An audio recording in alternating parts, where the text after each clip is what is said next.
week. I found a hello everybody, which I don't think there's anyone here. Usually we've got people roasting us in the comments, but Yeah. it's For some awfully reason, I can't even see the comments. there's no comments at all right now. So that means Oh, there we go. yeah, Okay. yours are live now. So I just want to make sure it was working. Yeah. I see one viewer. This is very odd. I wonder if I got yanked because we didn't do anything last week at all. Well, Ooh. no, I went live on my Tuesday. Yeah. I did that. And then I did my weekend. Hey, Hi, Moon. Moon. If you guys don't know what I'm checking behind me, Penny is right on top of my bouquet. I'm happy about that, but still. Hey, is it muggy where you are? It's very rarely muggy here. Muggy here means it's like 40% humidity. You know, it's 89% humidity today. Mm. And yeah, it's disgusting. Like, Where's it should be illegal, in my opinion. I think God should outlaw humidity. But You can't disagree. while I'm going to turn off my camera, kids, and I am going to do some of my face routine because I start corporate again this week. And I have to start making sure that I'm keeping myself looking a little bit more fresh and on a better schedule. Miss Horror has some things to inform us about. I just have the one thing. You have Really? several things, including the dairy thing. You had a whole I love it when she tells me I have things to talk about and I have no idea what I'm talking about. She's the But one I who brought it up. don't remember that. The raw milk. The raw milk argument. I know. I did, for those of you who are interested, hit 1K on my Abysmal Critic channel, my video channel. So, yay! Woo! I did it. Now I've just got to get those watch hours. Yay! So I'm already at 1,000, so I'm not going to complain that much. Right? Well, you get a chance, guys. Go make sure you just watch all of her videos, like, comment, subscribe. All those things help out. That and so forth. But Yeah. Heart, you told me last week that you had procured raw milk. I have been drinking raw milk. This would be the third week I have picked up my milk from the cow people. And I'm going to refresh your memory because you were so fired up. I really want to hear what you had to say. Some guy was coming at you about raw milk. Oh, it wasn't coming at me. Okay. I know what you're talking about now. So currently, they did some testing on the milk that's in the stores. So not raw milk that is literally sold in your grocery store. And there's milk coming up positive for H5N1, which is a strain of bird flu. Now, what this means is literally that when they went ahead and pasteurized that milk, those cows somehow had bird flu in their system. Now, they're free range. It's very possible. But the thing is it could also easily be from any vaccinations they also gave them. Vaccinations will indeed come through in the milk. It's actually one of the reasons we switched to raw milk is because my mother is becoming more and more allergic to various things, including antibiotics. And those come through, again, in the milk. And so doing this, we're hoping that it will stave off anything more. Moon, I haven't had it in cereal yet, but I actually separate the cream and I just do the straight cream in my coffee. I did the combination of the both and it gives the coffee a kind of funny texture. I think the milk separates out or the cream separates out when you have it in the hot coffee. I think it's too close to the original source that it curdles too quickly with the coffee because coffee is acidic. Yeah. So when you just separate out the cream, it's just fine. Yeah. But so he was saying that since they found that strain in the store milk, that people who drink raw milk need to stop because that's so dangerous. And then he mentioned that something like 6 cats have wasted away after having some milk on these various farms. Well, is the cat my friends, milk?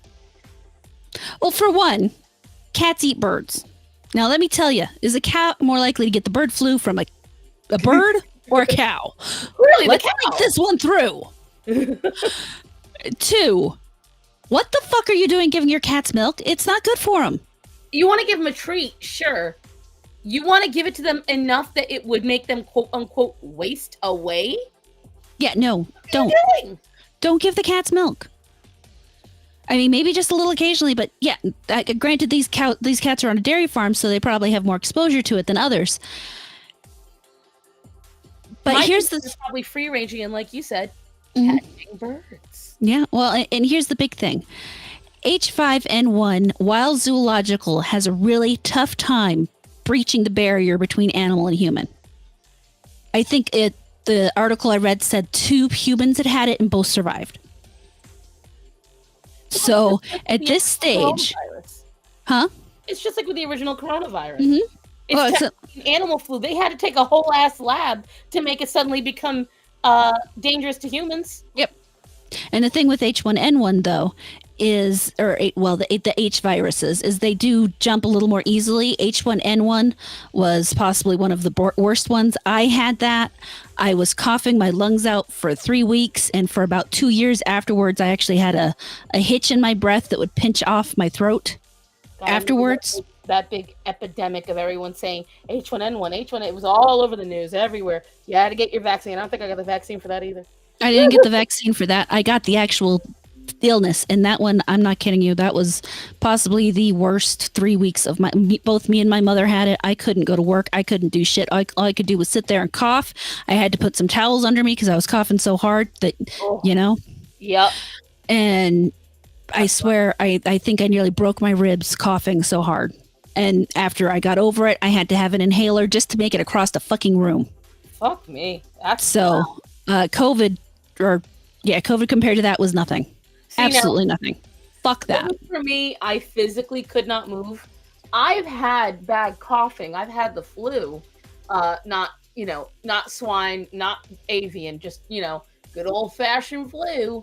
And it anything that sends me to coughing requires towels and a extra set of undies.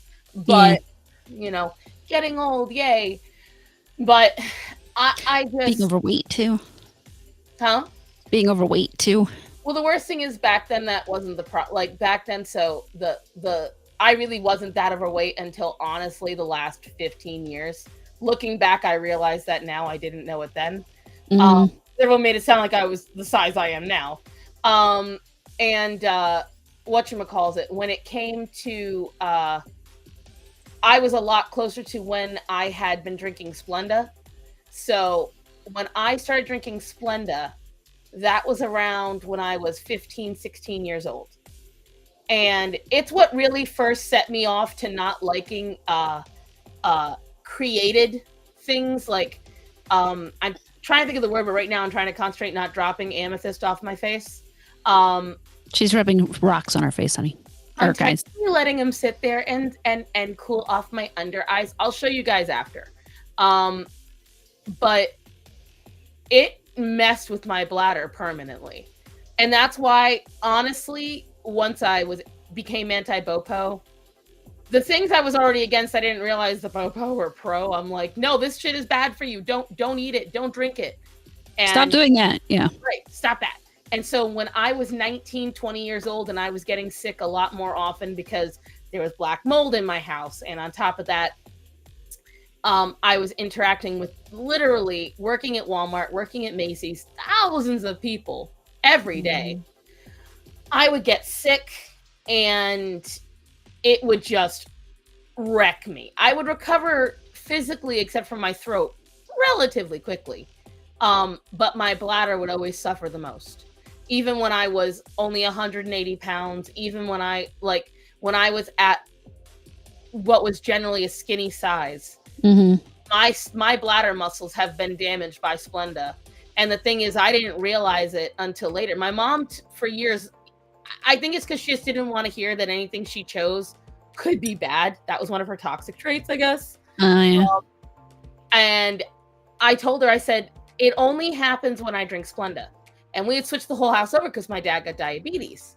And then when I finally got my hands on the internet on a regular basis and I researched it, that's when I found out for sure that overuse of Splenda damages your entire GI. Wow. The whole entire thing. So word to the wise. Don't use fake sugars, kids. Don't use anything that is like a created. Like, that's why I may not care about GMOs, but I definitely care about like things like the fake sugars, all that shit, because it's just terrible for you. That sucks. You're wrong. Apparently, he can't hold his bladder well since he passed his first kidney stone. Oh my god, yeah, and those depend. Men get them worse than women. Oh yeah, Men definitely. get them way worse than women, unless he identifies differently. But I couldn't help myself. And every guy I've heard that's past them, they say the closest to childbirth that a man can feel is passing a kidney stone. Oh, I've straight up heard women who have had kidney stones say that they would rather birth a child. Yeah, I didn't have kidney stones. I had just one infection once that was the worst week of my life. So I agree. I can't imagine what the stones must. Fuck me, no.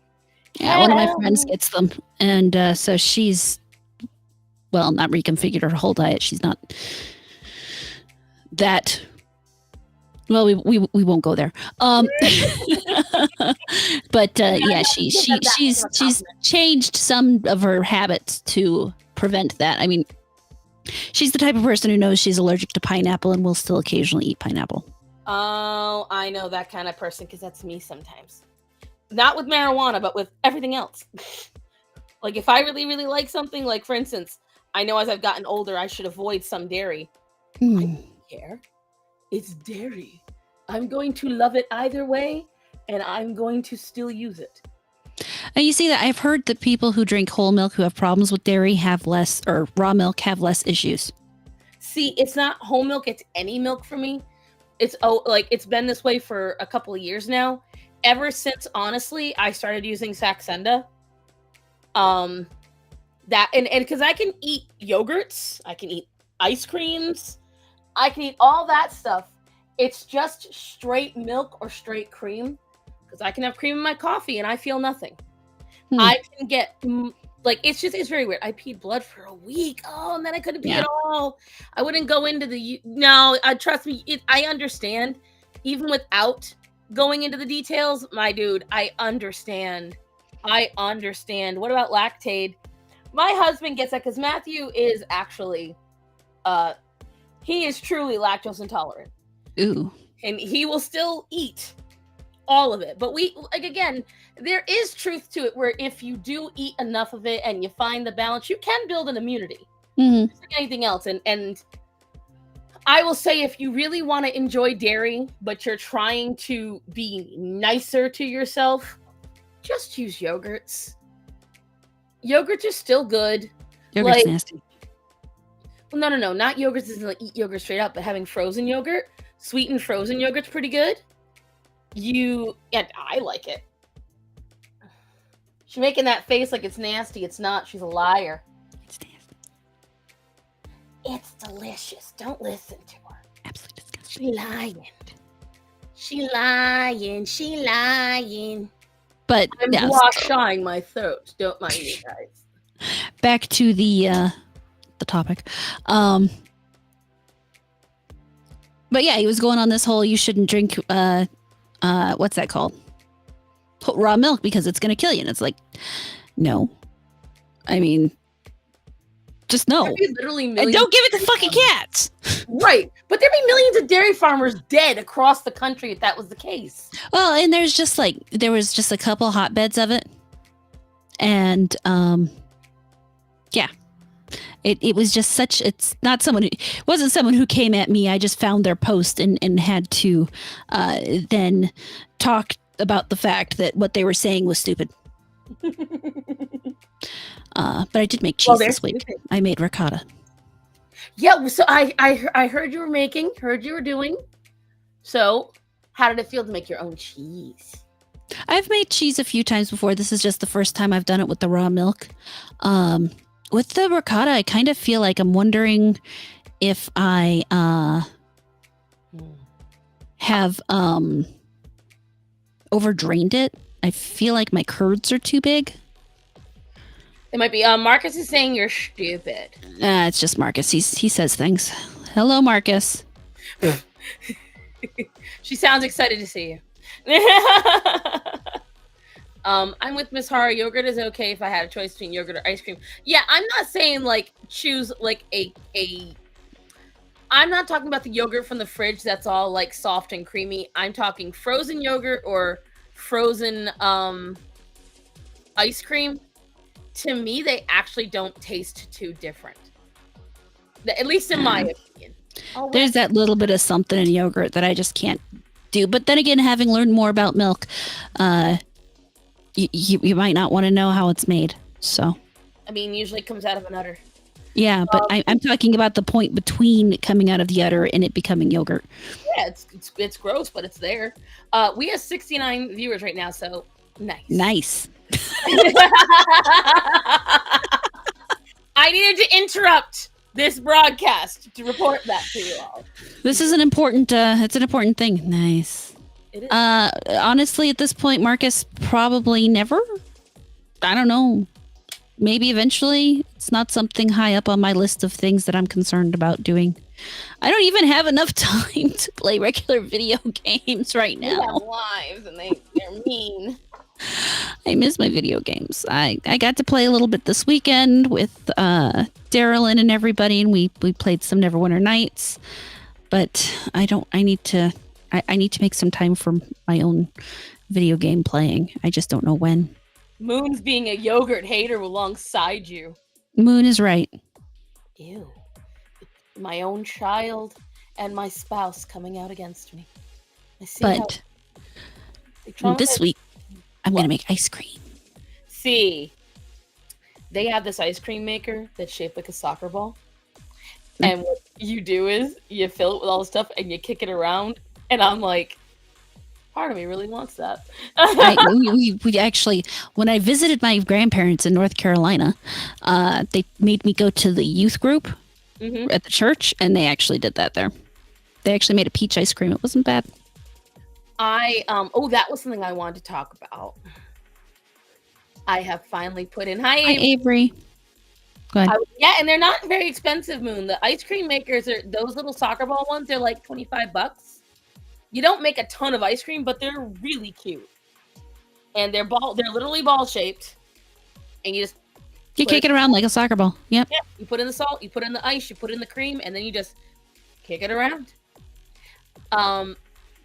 Whatchamacallit those. So wait, you've made your ricotta. And I mean, does it taste good? I think so. It tastes like ricotta. I just think the curds are a little big. Is all. So it seems a little chunky-ish, if that makes sense. Stay new to your cat. Do you see this as abuse or... Okay. Both?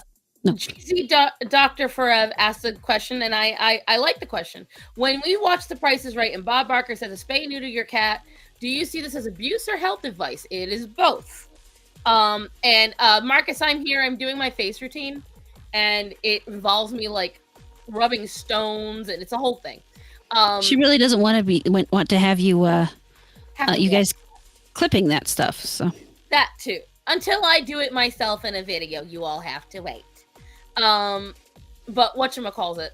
That's not how it's spelled, Esteban.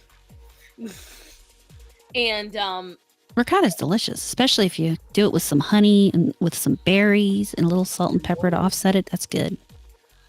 When you make it in crepes, ricotta the cheesecake. If you put it, they use ricotta to do a lot of those garlic breads. Oh, there's so many ways you can do it. You liaboo, the black guy's downstairs. Those are bags, you racist. No, it's just a scarf wrapped around my headset. Rubbing stones, are you a witch? You know, I honestly thought these were bullshit, Moon, but my face has been feeling really nice. I can't lie. I'm gonna show you guys in a minute. But anyways, you said cheesecake, and now Avery is excited. Oh, I had some good cheesecake the other day. I'm trying to remember what I was talking about. The spay and neuter. So spay and neuter can be abusive if you do it before the animal is old enough.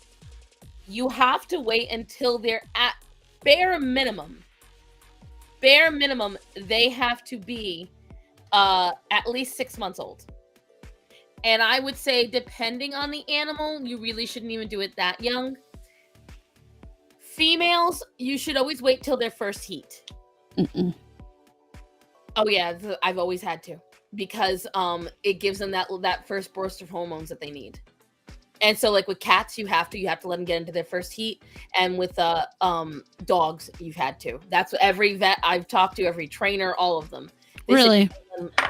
I don't know what ones you're talking to, because I understand letting males go a little longer, but the problem with letting a female go into her first heat is then you run the chance of increasing their chance for breast cancer in the future.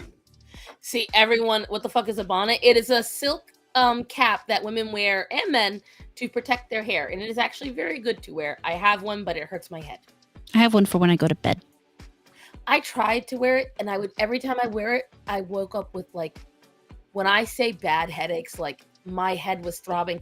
I could hear a knocking in my head from my blood pulsing. I got once it's too tight, that it does it for sure. I had a really good one that had like a drawstring where you could really adjust how tight it was on your head. Then Sydney ate it. Huh? I said, and then Sydney ate it. Of course he did. No, see, for me, sadly, it has nothing to do with that. I just laid it on my head. Like, I tried one night, I didn't tighten it at all. I just laid it on my head, and I still woke up with the headaches, because I don't know why my skull is really sensitive to anything being on it. It's always been that way. And, like, even when I worked at the restaurant, when I wore a hairnet, I get a headache with it. And a hairnet weighs nothing. And just having the hairnet on my head, it would be like I could feel the pressure of the elastic the whole time. It was ridiculous. But either way, fixing an animal too early in their life, that is abusive. However, not fixing your animal, in my opinion, is worse, because one, most of you are not going to be like horror. You're not breeding a dog to breed dogs. You're not, breeding animals with doing genetic testing, with small to maybe sometimes no litters a year. You're not doing the proper stuff. Most people, I would say 98% of people that have dogs, that have had puppies in this country, have inbred, backyard, genetic monsters. Now, that's going to happen with or without anyone's say, but the last 2% are people like horror that are purposefully breeding. They are not inbreeding. And we still get genetic monsters. Yeah, you might still look like Sydney. But that's the thing. You don't plan on breeding Sydney. Because he's fixed. Yeah, because he's a genetic monster. He's not pure per the breed. And I was fixed before my first heat. Aw, Avery. Inbred backyard genetic monsters. We talking about family, right, Rachel? Hi. Might as well be. Hey, Vinny. Oh, look at the baby. And whatchamacallit. So for me, I refuse to fix my animals. Too much work. I mean, are you doing it yourself? That might be why. How did you break them? Right. It's unlucky. You have to be clear about this stuff. Which bone? You still have the puppy? She has several puppies. I have Sydney. Yeah, he's mine now. I told you that. He's not going anywhere. For that mouse in the wall can stay there. Some humans need fixing. This is where I know she might not agree with me. I am all for anybody who is a predator of the SEGGS variety. I am all for them, as soon as they get convicted, getting snipped. With definitive proof, especially if it's to kids. My problem is the proof part. I mean, they get it wrong so often. I don't disagree, but they already do chemical castration. Which doesn't work. It doesn't always work, I do agree. Sadly, it works better on children than it does on adults. I mean, the sad thing is when it comes to that kind of punishment in general, it doesn't really work, because they're just going to find alternative ways to commit their crime. that's more my issue with it, as opposed to whether or not they deserve to suffer in that way. They definitely do. That's not a question. It's more that doing it doesn't necessarily really deter in the way you would hope it would. I would think, and here's the only thing why. Yes, I agree. There's going to be a small population that'll be like, I'm still going to do it. But there is an overwhelming majority that I know for a fact worship their phallus a little too much to want to give it up. And that's where it's just like, it's a deterrent. It's just like with people who commit crimes. Yes, we know that there's always going to be somebody who does black market guns, does this, that, and the other. But we know that having certain things in law does deter quite a few from doing the bad stuff. For instance, and it happened in real time, the light on crime in California, in Washington, and in New York. The crime was not nearly as bad when they were harsher on those punishments, when people were getting convicted, when they were actually getting jail time, and when the police force was able to do their jobs, there was a deterrent. Now that there's no deterrent, I think it was either 2020 or one of them, they were in a CVS in New York. They were standing there, 3 people with the NBC cameras right there, openly stole and walked out in front of the cameras, and nobody stopped them. Oh, so I see what you're saying, but at the same time, not entirely. You don't, because you're on a slightly different tangent. Because I'm not saying these people shouldn't be punished, but I am saying that if you remove their phallus, they have a tendency to use a surrogate, and that often tends to be a knife, and they go from one thing to being much more deadly. I believe, honestly, a better result for them would be to not allow them back into the population ever. Well, my idea would be they'd be not only castrated but left in jail forever. Well, at that point. That's my idea. But when it comes to the other stuff, obviously you should 100%. Anything that aggresses upon others should be punishable in some way.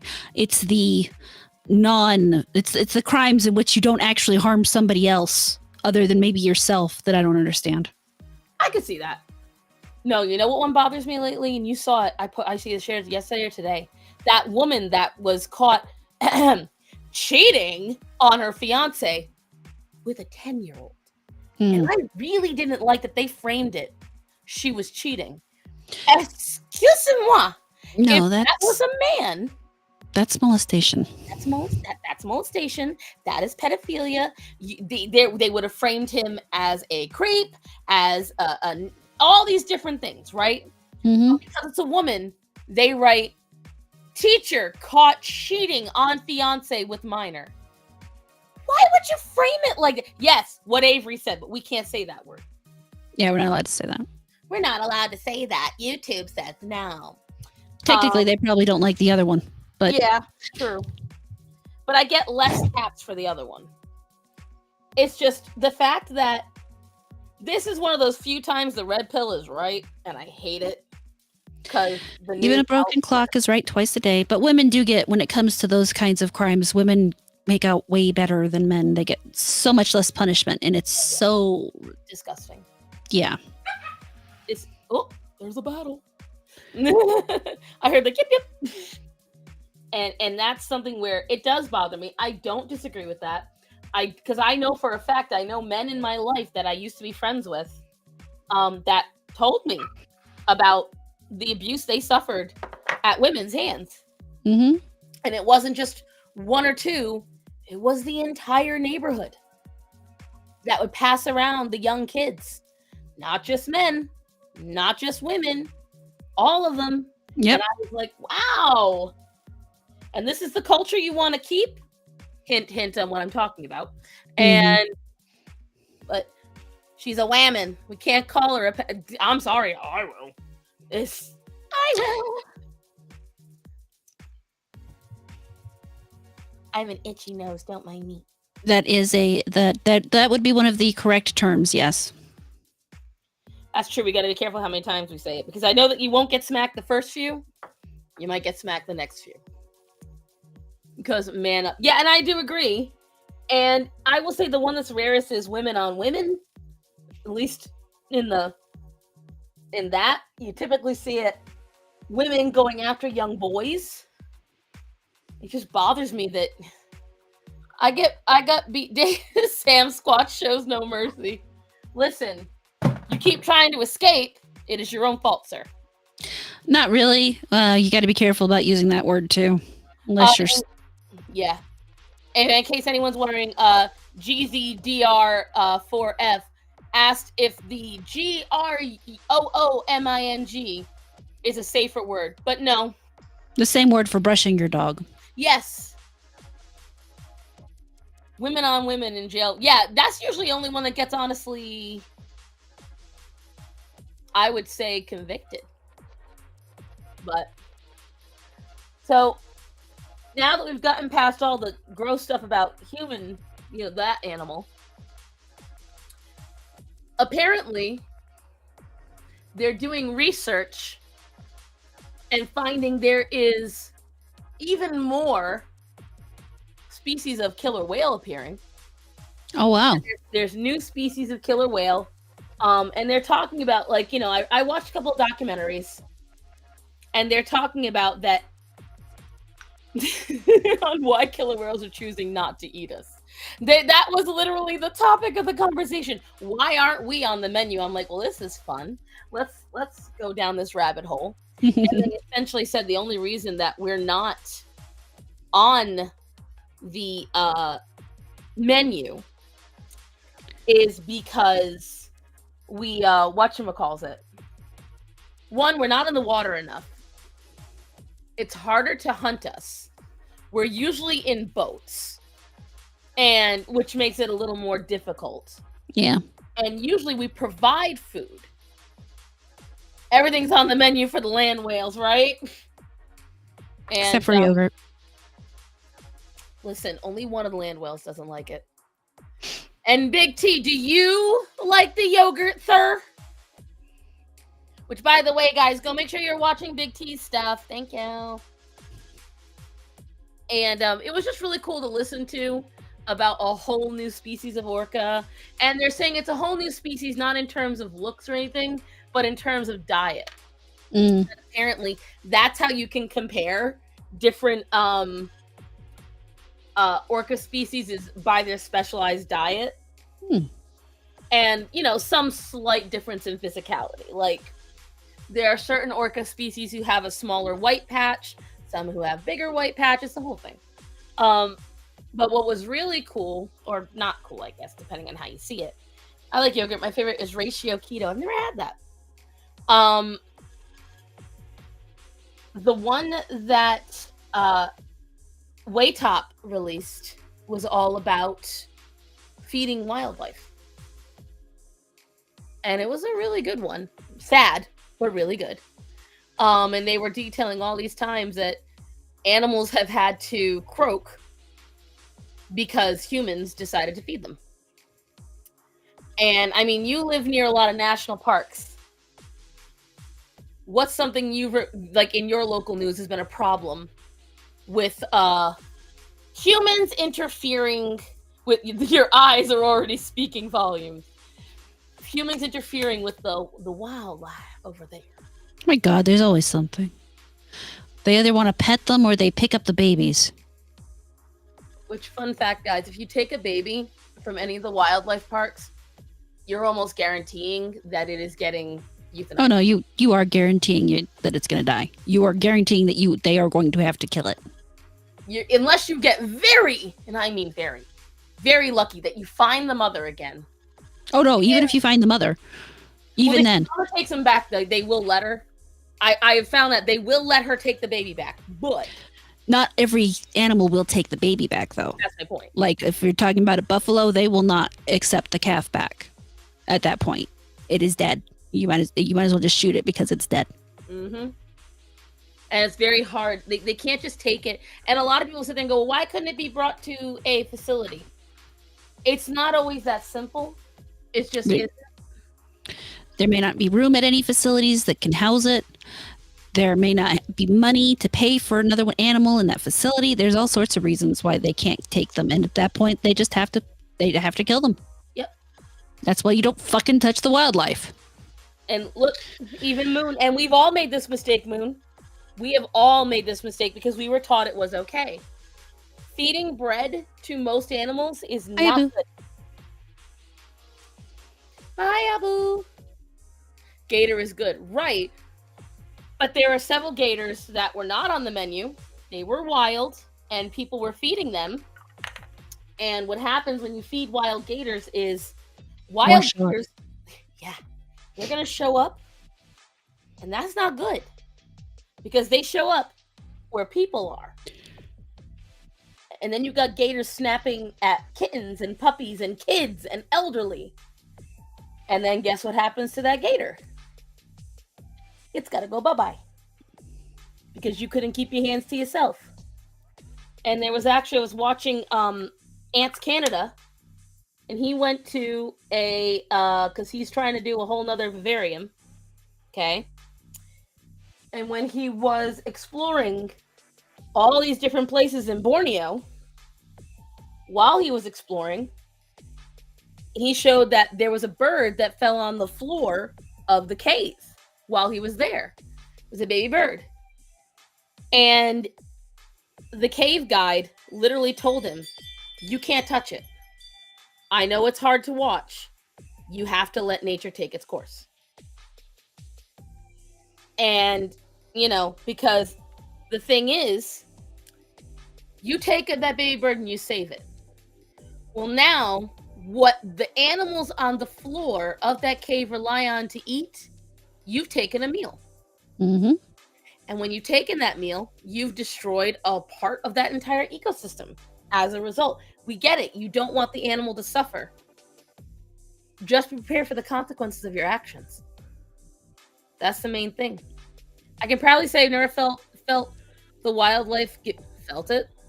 He's never felt the wildlife. He's never touched it.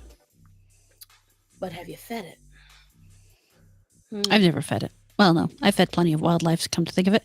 But I only feed the trash pandas in my property, and that's because I want them to stay on my property so that way they will eat all the bugs on my property. And so far, my plan has worked quite wonderfully. Yeah, you also feed the possums. Listen, trash pandas are possums, raccoons, the cats, the chickens. They're all the same thing. I throw them out there. Are we vegan? Did somebody ask that? No, I eat meat. I eat a lot of meat. I enjoy meat.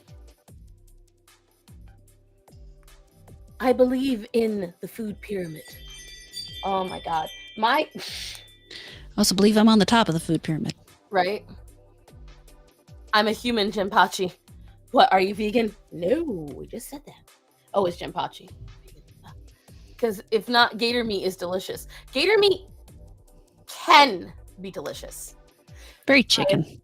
I wouldn't even say chicken because, like, sometimes it can be very fatty. And it can be very similar to, like, let me adjust this. Oof, the mugginess in this house is ridiculous. It can be very similar to, like, fatty tuna in terms of texture.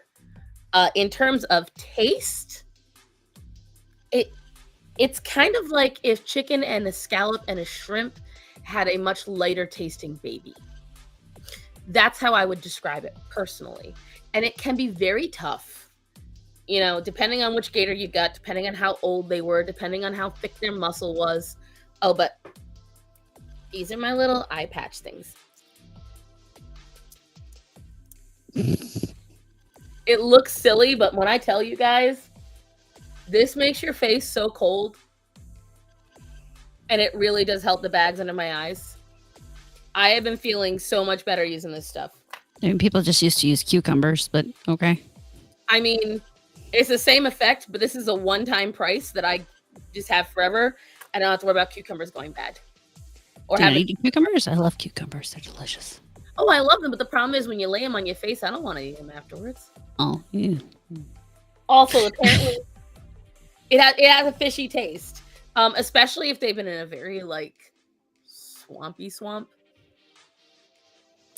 Oh yeah, you can taste it. But Sammy, classic Sonic fan, as an animal tour guide, you must prepare to face the consequences of your actions for feeding that animal. Voice cracks. Oh, good lord. So has there been anything animal-wise? Because there's a couple of things I didn't know if we were going to cover them. They were big when we were going to cover it last week. By the way, totally my fault last week, guys. At the time, a certain politician spoke about something she really should have just shut her mouth about. No, she wrote it in a book. It's in a book. That's the problem. Like, is she? Here's what I will say on that. I don't know if you actually. You know what? I want you to take that first. I have. You don't want to talk about it. If you don't want to talk about it, we'll go on to the next thing. I think we'll probably argue about it. I'm going to be entirely honest. I don't think we are. I think you're going to be surprised. Because I think the whole it was on a farm shit is bullshit. I'm sorry. I understand what happens on a farm. I understand how they treat their animals and the fact that for the most part they're property and they work. When you are talking about a dog 2 months over a year, you're talking about a dog, it's specifically a breed that is extremely difficult to train. You're talking about a bird dog to further it. You're talking about a dog that most hunters won't even take out until it's 2 years old, specifically that breed, because it can't possibly handle it. A 14-month-old dog is not mature enough to handle being out in the wild. It's not mature enough to handle hunting. Depending on how long she's had that dog, it wasn't anywhere near close to being trained on a shock collar, depending on so many other things. But the thing on all of it, I mean, I could go on forever. The one thing that really pisses me off about it, the one thing is the sentence where she says, I hated that dog and I knew what I had to do. That tells me right there everything I need to know. She didn't kill that dog because it was untrainable. She didn't kill that dog because she was worried it was going to bite somebody. She killed that dog because it was inconvenient to her. And that's the only reason. And everything you said is what I've been saying. Because on the one hand, I understand. I have a lot of friends who own farms. I have a lot of friends who live out in the oil fields in Canada. And that is how, when her beloved dog had to be put down, she didn't take it to the vet. She brought it to her fellow farmer who had a sniper rifle. He threw balls out and he took the dog out with one bullet right between the eyes. He never felt a thing. So I understand the farmhand person side of it. But the first thing I said is, one, why did you have an uncontrollable dog not maintained while not on your property? Why did you have it in your truck, not in a crate? Every hunter I know has their hunting dogs in a crate after hunting.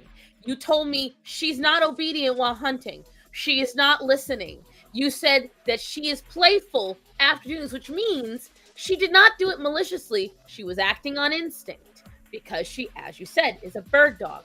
14 months old is teenager in dog years, which is in some cases it's not even that. It's barely teenager. It's not even a full teenager.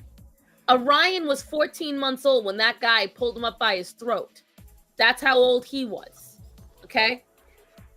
When you have a dog like that, you don't set it up for failure. I get it. You probably spent a lot on that dog and you needed it to get hunting. That isn't even the worst. That's even the worst part, because you know that dog cost at least $3,000. Right.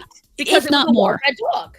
And you're talking about and that's my other big part issue with the whole, it's a farm dog thing. Farmers know not to waste that kind of fucking money.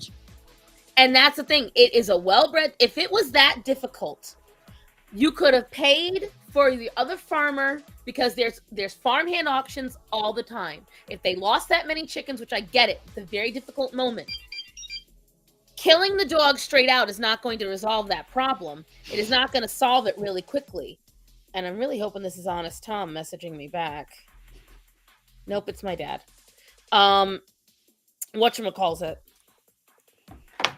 When you have a dog like that, then you take and you can't tell me I don't understand what I'm talking about. I've dealt with these kind of things. You could have easily taken that dog and immediately put it in confinement and found it a new trainer, a rescue, a something. You could have found a different farm looking for a dog. 3,000, yes. That's actually cheap. That's on the low end. I'm not kidding. When you're talking about that kind of hunting dogs are extremely expensive. Well-bred hunting dogs are even more expensive, especially if they come from a really good line. Right. And that's what they are. They are, because this is a dog that will be with you for the next 10 years at least. And it takes your next dog. Well, yeah, but it takes a good 3 years before they're even considered a basic hunter. Who has the impossible effect I do? That would be her. So go ahead, sorry. And no, I agree. And the thing is, especially a bird dog, right? Because bird dogs, there's a reason why. So here's going into the pit bull statistic part of it, because that's the other half of the conversation I do want to have. And I think you know what I'm going to talk about, the Cane Corso. So when people say pit bulls have the highest bite average, they're actually incorrect. Pit bulls have the most mistaken identity out of everything, because I think they only just got dethroned. The 3 highest population of dogs in America are pit bulls, Labradors, and Chihuahuas. And if you look at a pit bull and you look at a Labrador, they have a lot of similar features. And the problem is, a lot of people get it in their head. They see a blockhead, they see a pit bull. And if you look at a lot of the retrievers, they're worse, right? But they don't get reported. Chihuahuas are the worst, though. Chihuahuas, Dalmatians, rat terriers, hound dogs, you coon hounds, you look at bloodhounds, you look at Jack Russells, you look at dachshunds. They all have worse bite, but they don't get as reported because they're smaller dogs. They're not as lethal because they don't have the same bite force. Yeah. Exactly. So people are more apt to report the pit bull because this is true, where it is a prejudice. They are more apt. And the thing is, on top of that, the reason why it happens more often in pit bull, and this is just logic that nobody understands, and I'm going to get back to the hunting dog in a minute, is because when you have a dog like that, you've got over 4 million pit bulls in America. And then on top of that, you have a lot of them not trained. But they have a very good personality. So people get lulled into a sense of calm because their dog is a very nice dog. But they still don't understand, at the end of the day, it's a fucking dog. And your dog is getting set up for failure. If you're not training it right, if you're not teaching it recall, if you're not teaching it, and this is why I'm going to circle back in, if you're not teaching it to have, lack of impulse. That was Orion's biggest problem. His impulse is snap. And so going back to Cricket, what she was saying, Cricket's a bird dog. What do bird dogs do? They retrieve. What do they retrieve with? Their mouths. And what do they retrieve? Birds. Birds. Or chickens. So you have a dog that you already are coming off of a high because she wasn't obeying when you had her in the woods. You have her off of a hunt where it was not successful. So she's frustrated. Then you pull up where there are free-ranging birds. A dog that is not restrained in any way, not tamed, no recall, not trained, and you let her loose. And then, instead of offering to pay, and I get it. She did pay for the chickens. But that's my point. Just offer to pay for the chickens. You don't need to shoot the dog. I'm sorry, you don't. I would understand if the dog, and she said, well, she turned her and bit her. Yes, that's called redirection. You tried to grab her while she was in the middle of hunt because she's 14 months old. She doesn't have that intelligence you're needing in a dog. That's why you're not supposed to breed a dog till they're at least 2 years old. For that exact reason. Because any problems they might develop, any issues they might possess, should hopefully come out by then, but they exactly. Sometimes they don't come out until much later. Right. It will take a little longer. This is the point. I'm not, and the worst thing is, I'm not necessarily saying, and maybe this is where she's not going to agree with me. I'm not even necessarily saying she's a bad dog owner, but Oh no, she she is is. a biased one. And when she doesn't like the animal because it's not doing exactly what she wants, she will excuse taking it out. Now, granted, she was younger then. This was a long time ago. Fine. You shouldn't have put it in the book. That shows a level of trying to appease a certain demographic and failing at it, because anyone like us, and you've seen us completely agree with some things that most animal people don't, and even we're like, you had so many better opportunities to handle this situation. It was in every way her fault, but she made it the dog's. And that, see, you thought we were going to argue. Yeah, I was a little worried. So, because I saw some of the things you were saying, and it sounded like you were kind of agreeing with the it's a farm dog thing. And it's for me. I understand that there are times and a place on a farm where you have to take out an animal for seemingly no reason, but at the same time, that was not one of those. The dog didn't actually bite her; it nipped at her, and of course, it nipped at her. It was in the middle of chasing chickens. It's the same reason why when I reached down between one of my bitches and my mom's other dog, who she was going after because she got too close to the puppies, I got bit because I put my hand in the wrong damn place, and I know better. Exactly. So I got bit. It happens because the dog is focused and driven, and you are now in the way, and they're gonna chomp down. I'm just lucky it was a small dog. So, and it leads into, again, we go on redirection, we go on pack mentality. One, she didn't mention any other dog. I will say the other dogs probably stayed. But that's my question. She didn't mention, I feel like with how much detail she went into, she would have mentioned the other dogs doing A, B, and C. I feel like, to add insult to injury, you can't train a hunting dog solo. You can't. They need to see another dog doing the work they're needing to do. Well, the huge thing is she did take it out with the pack. She thought taking a 14-month-old dog out with the pack to hunt would calm it down. No. She's going to be more excited. Yes, because that's going to be even more exciting. That's going to be even more stimulating. There is a point to which, you know what? One of the nice things about breeding dogs is that I can say bitch and I can just throw it into a conversation wherever the fuck I want, because people kind of go, what?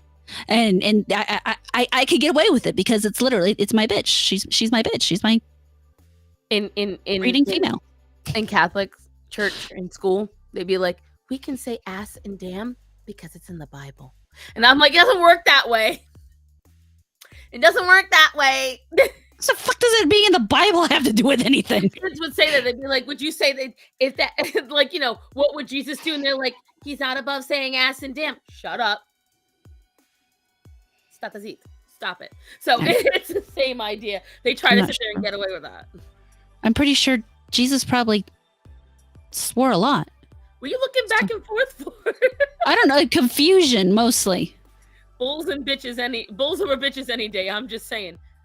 Hunting dogs should always be trained in pairs minimum. I train one trained adult or more, one juvenile. Right. And the thing is, again, what we keep getting back to, it's too young. And if you're going to take her out, you need to be prepared for screw-ups. That's the thing. You need to be prepared for her to fuck up. Because that's the point of training her. She has to be able to fail so you can correct her. And I keep going back to, I don't understand why she didn't have them maintained. That's the thing. Because even when I moved here, now she said it was 25 years ago, okay, right? When I moved here, it was already common practice down here to have the cages in your truck. You couldn't run around with them free range because, again, like she said, each of these dogs could cost several $1,000s. Do you really want to be driving dirty and then have a dog just fly out into the road and break its neck? No. On top of that, all of them usually have a tracker on them. Not just the electric collar, but also a tracker. Those are not cheap. So if the dog falls off, you're losing that as well. So it does raise a lot of questions on was she, and mind you, she was my vote for VP. She was like until that point, but and it's not even so much, and this is where judging me all you want. It wasn't even so much that happened because everyone makes mistakes. It's that she chose to keep it in the book. She shows a lack of self-awareness. Well, for me, she was not my vote for VP at any point in time for a number of authoritarian reasons. But for me, it wasn't even that she kept it in the book. For me, it was when it came out that it was in the book, she used the opportunity to promote the book. Right. Instead of again, it shows a lack of self-awareness all around from her. And that's what bothered me. And her treating it very nonchalantly when people got rightfully upset because she didn't explain it well. And yes, it was explained a little further in the book, but Penny, what the fuck are you doing?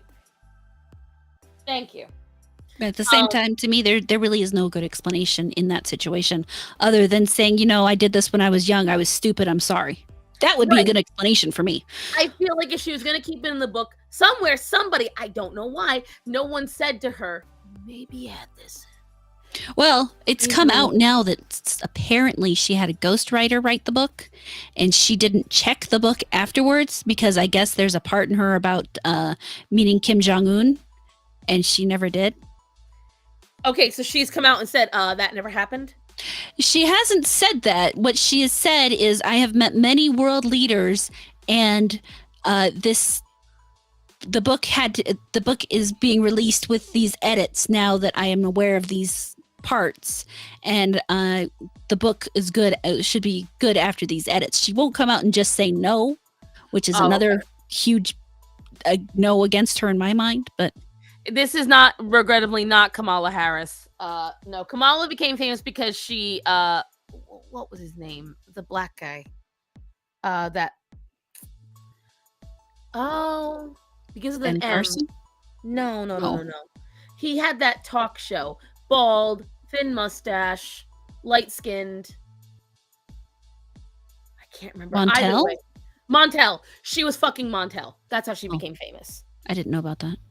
First time she ever got saw on camera, she was one of the two women on his arm. And it was at a red carpet event. But anyways, no, regrettably, I put this up on screen.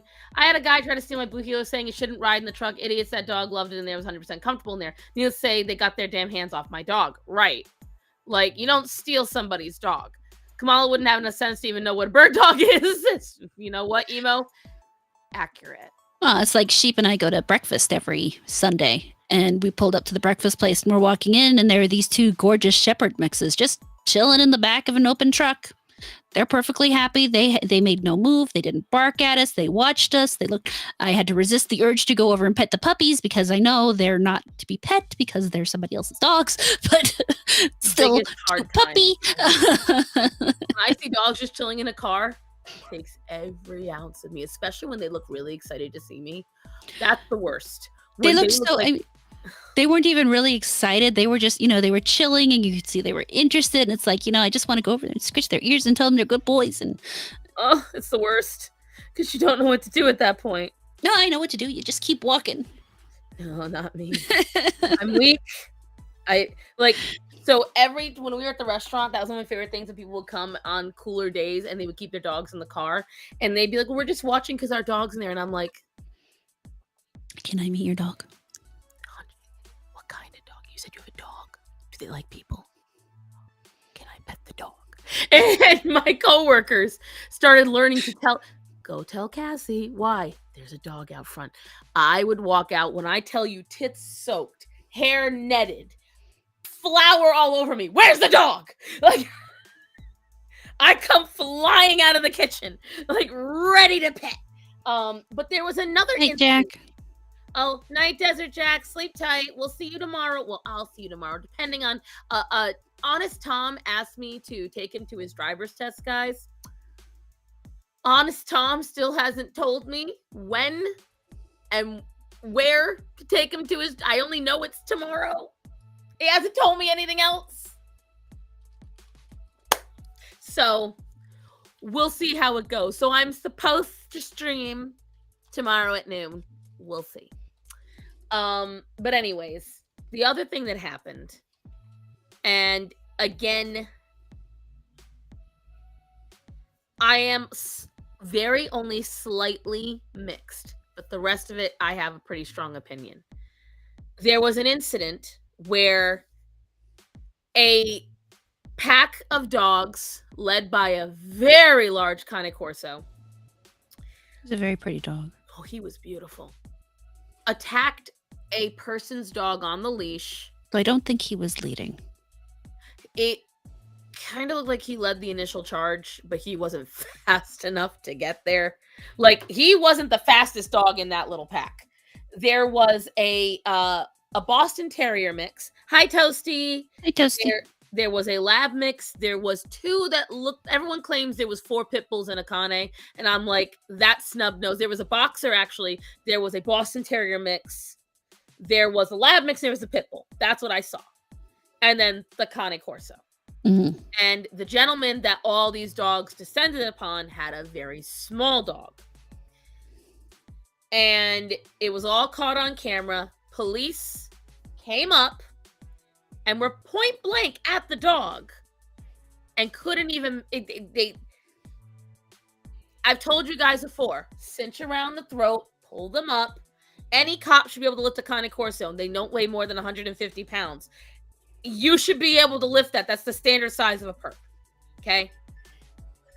He should have been able to get these dogs off of it. He stood there for quite a while, staring straight at the dog. The dogs never aggressed against people. They were aggressing against the dog. That doesn't make it right. I'm not saying it made it right. Right. Because these were powerful dogs. I think some of them were strays. The Cane was clearly owned. He had a collar. He had cropped and docked. And he was very healthy. So clearly someone had let their dog out accidentally, one reason or another. The cop was at point blank range. And after standing there for quite a long time, in my opinion, instead of finding a way to disengage, he begins unloading his gun. He didn't even hit him properly. It took several bullets just to hit the Cane.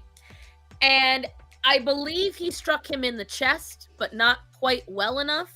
He got him in the back of the leg, then he hit him in the chest, and he got the other dogs in the back of the leg. Now, on the one hand, I prefer he take a leg out so the dog can survive. Because he only did one technically kill shot on the Cane. But why? Why did you he never aggressed at people once. He did. He went after that one lady. He redirected when she grabbed at him. But she was coming forward and he chased her away. Yeah, he never, but that's the thing. He didn't aggress her. He went, and then went right back to what he was doing. Aggressing, in my opinion, is when they continue to advance on you. Then you've got a problem. I mean, the problem overall from what I saw of it is, first, that was definitely a group of dogs that were a pack. They no matter how long they'd been wandering around, they definitely had formed themselves into a pack mentality. So the moment they went after that man and that dog, and they were biting at the man, they were all focused there. The Cane, I don't believe, was as aggressive as the others. I did watch him a few times nose the man, but I didn't actually ever see him bite the man. I don't see anyone that actually... I didn't see him get bitten. There was a guy in the comments in the initial post that did say he was that skinny guy that was pulling up his pants and trying to disengage the dogs. No, and you see, I did see a few times where the dogs definitely had the man. Either way, Sheep and I talked about it a whole lot. There were so many better ways to handle that. But at the same time, you're talking about a human who's probably, well, a cop at that, let's face it, who has probably received absolutely no training, no anything involving dogs, how to de-escalate for dogs. And so the first thing he thought is, oh God, I need to save this person, and started shooting. Now, obviously, this cop had very bad aim. Very. because he was not. And when Hey, I Hypnotic, good to see you. range, I'm Yeah. saying he had to aim like this. It was that close. It was really ridiculous. So, on one hand, I absolutely do not agree with the overall way it was handled, but I can understand how it ended up handled that way when you're talking about a person who has no experience with animals. Mm-hmm. Is when they throw a suspect down an Escalator. And the thing is, and again, now this is where Horror and I did have disagreements. I've watched so many police interactions on YouTube. I've seen so many. Well, the thing is, you can't really take a canine unit into a dog fight because that is purposefully endangering your partner. Because the thing is, well, and more importantly, taking a dog into a dog fight isn't going to help de-escalate the dog fight. No, that's just going to cause more problems. Your dog's definitely going to get in a fight at that point. The point of it is that, and again, this is the thing I keep going back to. I have been saying for a while, because dog ownership is becoming more prevalent, dog rescue is becoming more prevalent. We really need to train cops on dogs and how to disengage, because frankly, the easiest thing I got to right here, the easiest thing and the easiest way, just that. And that's why I'm against harnesses too, because the best way to control your dog is right here. See, I harness just because I am a harness person, but I do believe it does depend on the dog. I think that plays a big factor, but I don't disagree with that. I think you should always have a collar and a harness on for that reason, because I also believe this is one thing that maybe people think is a little extreme. I don't think you should have a leash in hand. I believe it should be a walking belt, because then you can never lose your leash. And you always have both hands at the ready in case you need to grab at anything, in case you need to defend yourself, whatever it might be. That's my personal opinion. It is not a fact. It is not the definitive. It is just my personal opinion. I can understand your point, but at the same time, you're also back to the fact it's much harder to tug on your dog from your waist. Not if I flop on my ass and sit down. But it's not always advantageous to flap on your ass and sit down. It's much easier to give them a sharp tug on the neck than it is to have to deal with the whole. Bye, Chimpachi. Have a good night. Good night, Chimpachi. But it's just, again, what it goes back to is this is my biggest problem. And then Matt Walsh, of course, and everyone was like, Matt Walsh is retarded. Matt, I'm so surprised. And I'm like, listen, Matt makes a lot of great points. When it comes to pit bulls, he is as fanatical and bigoted as any feminazi against men, any BLM person against cops, and pretty much everyone against white people these days. He absolutely acts the exact same way as crazy leftists in that he does not, there is no nuance. There is no... to be fair, he's like that all the time. But see, I don't see that in everything he does, but I also don't follow a lot of them closely. Like, this is one thing where maybe I'm a bad influencer for this. I've never truly followed any of those people close enough to know all of their opinions. The closest it's come to is Blair White, and I've actually had personal conversations with her, and I still don't know everything she fucking posts. And you just know my feelings on authoritarianism. I know the people that I actually know, i.e. this bitch, i.e. Gothics, Christian, Mikey Harlow, so on and so forth. Hey, Brother Redlock, I can talk, I swear. Oh my God. She hasn't seen me in almost 2 weeks, guys.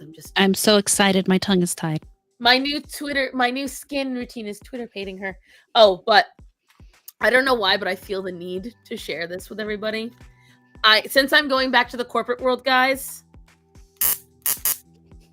You just want to play with it. That's what it is. I just wanted to make sure that I was protected, but aesthetically. So I got myself pepper spray and I got myself a nice little taser. Obviously, this is not going to kill nobody. Yeah, you do, right? It can. I mean, right? But I didn't touch myself. Stop it. And I had it turned off. But I do just because So I don't know if any of you remember the stories I told. The homeless people near a lot of the old jobs I had downtown. They flashy, right? And only $20. Very nice. Not bad at all. And rechargeable. Anyways, bedazzled tasers beyond wild. If I'm going to be in defense, I'm gonna make sure the gun I get is bedazzled and has my emblem on it. If I'm gonna have it, it's gonna be decked out. Anyways, shit. They distract me with the shiny. Oh yeah, the homeless population is bad. I was talking to my old manager at one of them. They were hiding on the roof. Horror, they were hiding on the roof of the building. So yeah, hi James. And so yeah, I'm going to make sure I am just in case. But yeah, Good idea. I personally, when it comes down to it, like Horror said, it's not that I don't understand how it went down. It's the fact is there are so many instances these days with these situations that I just don't understand why we're not putting money into it. And then I remember the whole defund the police, and then suddenly the whole reason just comes back to me. And homeless is starting to become real life. Right. This whole bullshit going down in New York, going down in LA, this whole bullshit going down with this university bullshit, and I will tell you right now, the quickest way to polarize me in any scenario: block traffic, destroy buildings, create chop zones. You will send my neutral ass going the exact opposite way of whatever the fuck you're doing, and they are quickly sending my ass to the other side, like hopping, skipping, and singing the whole way, because I am so done with this entire BS. And the reason why I bring that up is the other day there was a truck with a horse trailer hitch on it, and a very expensive one. Oh, it was a big one, yeah. Yeah, that was one of them like $50,000 trailer hitches you have with climate control and all this other stuff. And I witnessed robberies and muggings firsthand. Where do you live, Avery? New York. Oh, sir, get out, run. I blame Choco for bringing up Nip Nop. She sure she isn't here, but it's still her fault. And people tried to say that these people in the horse trailer were wrong for running over the protesters. Even without the horse trailer, they weren't wrong. Thank you. But I'll tell you right now, people don't realize it. You can't keep any kind of four-legged horse. I can see Star Sun going into the street and pulling women by. Yes, 110%. If my animals are at risk, and I watched the video 3 times, someone tried to undo the hitch. Somebody was reaching in to try to undo it, which is, by the way, extremely difficult and require it. I'm so glad they couldn't. Bronx, though, baby. Exactly. Not wrong. You're right. Because the thing is, let's put aside the fact that that's their horses, and that horses take so much work. Let's put in the money.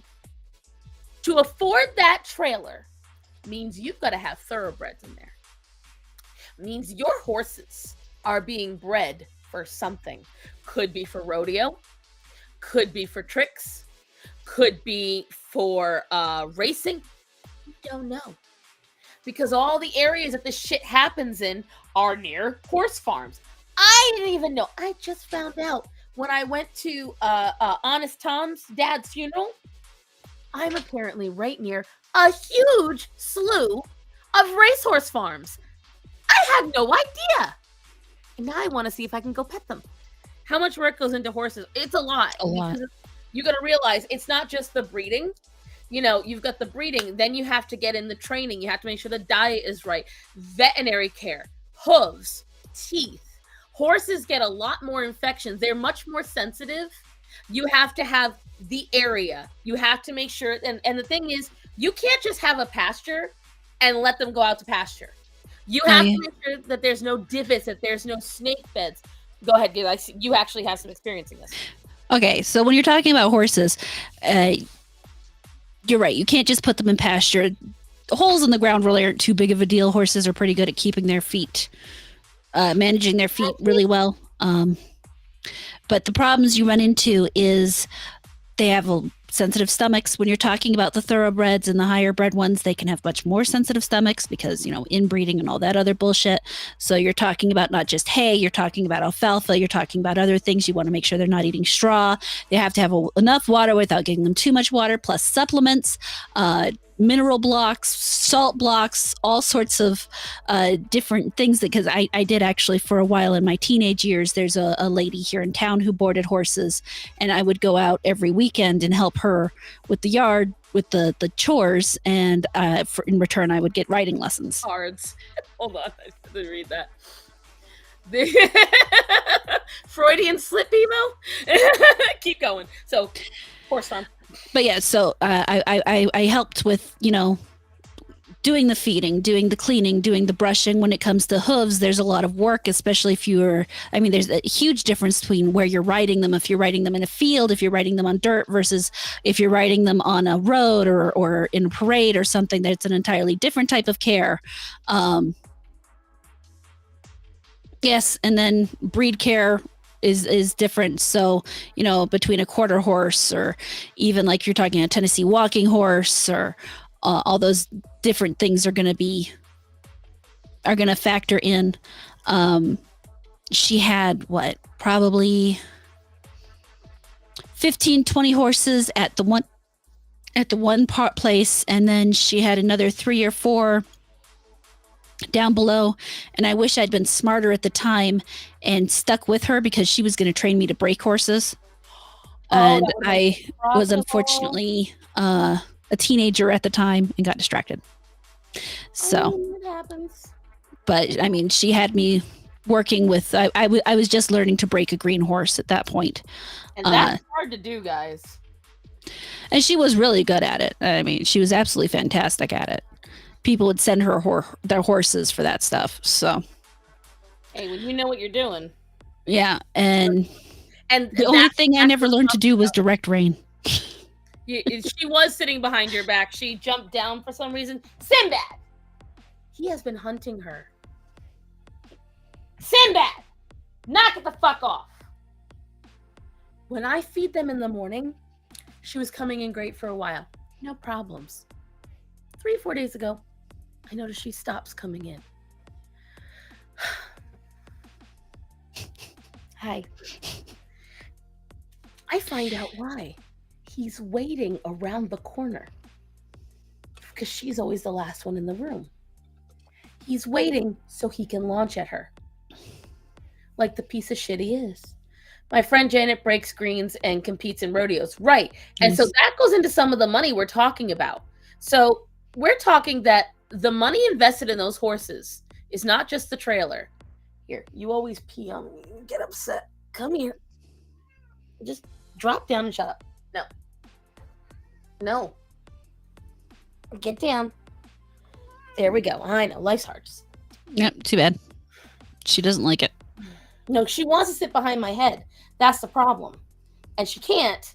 And since I'm not giving her what she wants, do you want to I'd pick her up. I really would. No. Because I don't trust her. I don't. Hey, how about this? Can we have a compromise? Can we? It's a cat. No, you can't really. Shh, don't ruin it.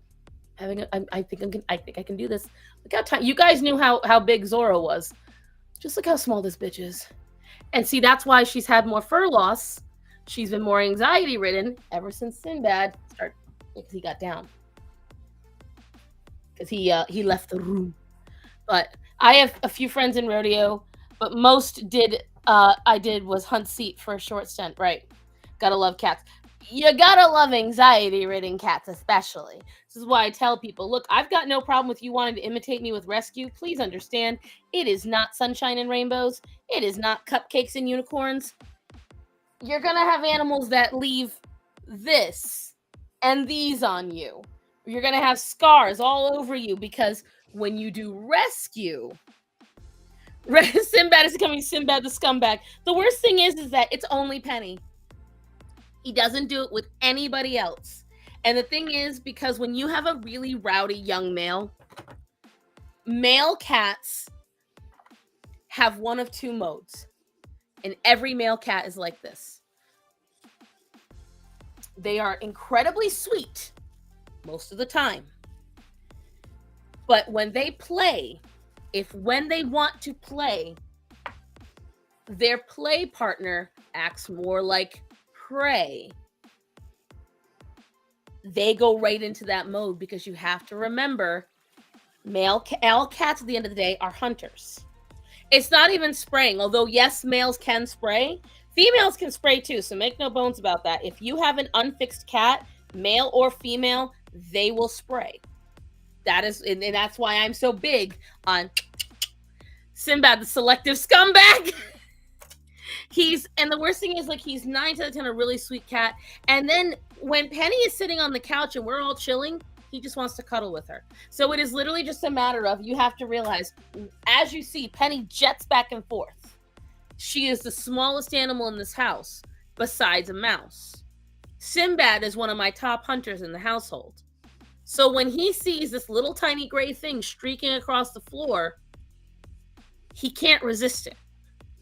And then on top of that, he will corner her. Because when she's hiding like that, her heartbeat is up. And so he gets right up in there.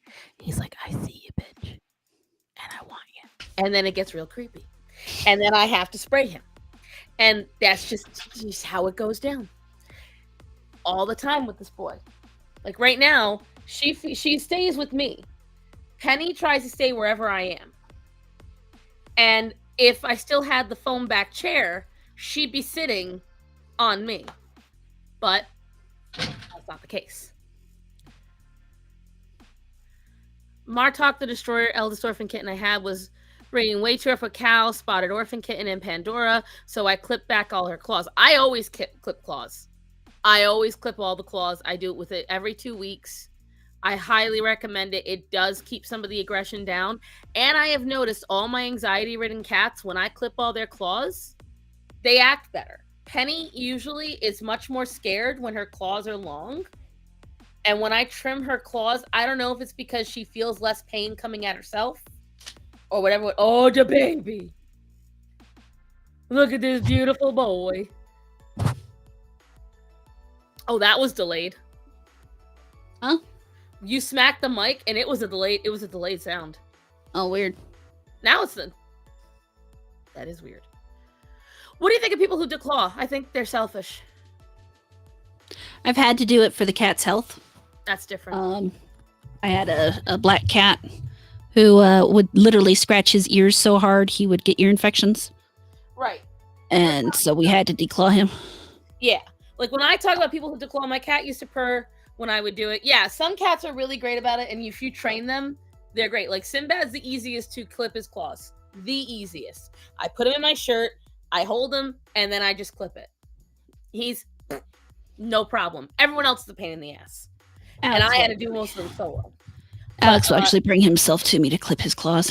See, I used to have that. They used to all line it back when I had just Zorro, Bob, and my mom and dad's cats back in Rhode Island. Oh, you're staying with me. It was the easiest thing, guys, because they knew there was a whole routine. But I have not had that similar routine in quite some time. But the thing about it is, and again, this is where I tell everyone, unless it is medically necessary, there is no reason to clip your cat's claws, and here's why. Because, or not clip, declaw.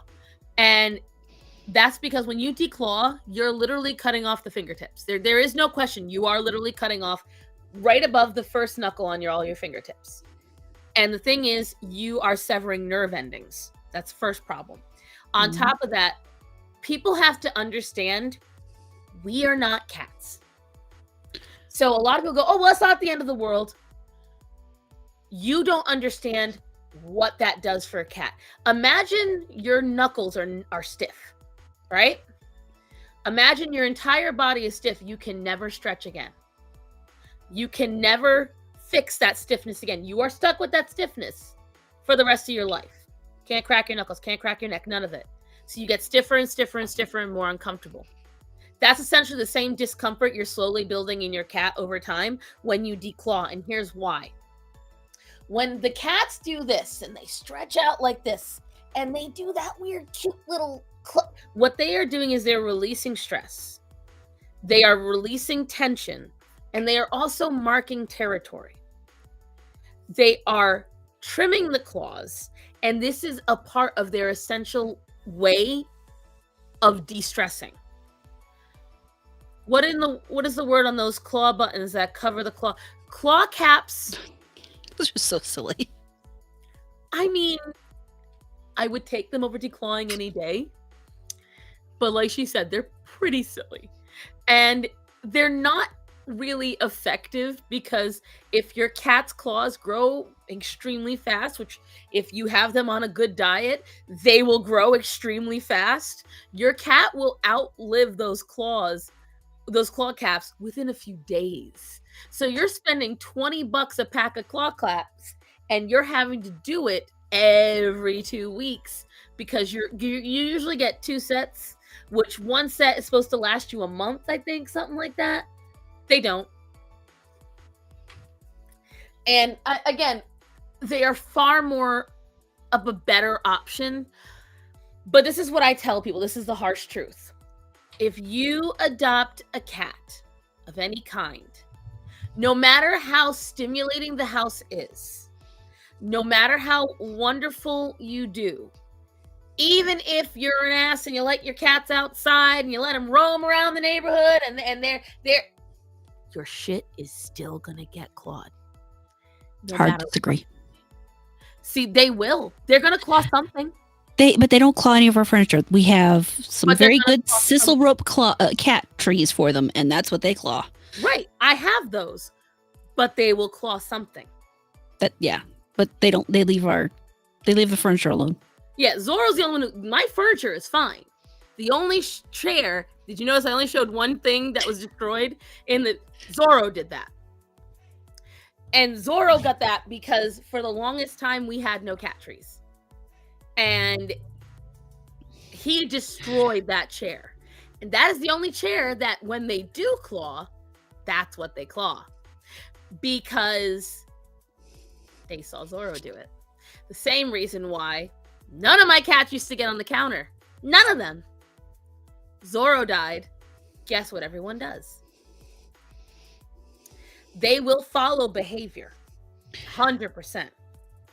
But I tell people, that's why I tell them not to declaw.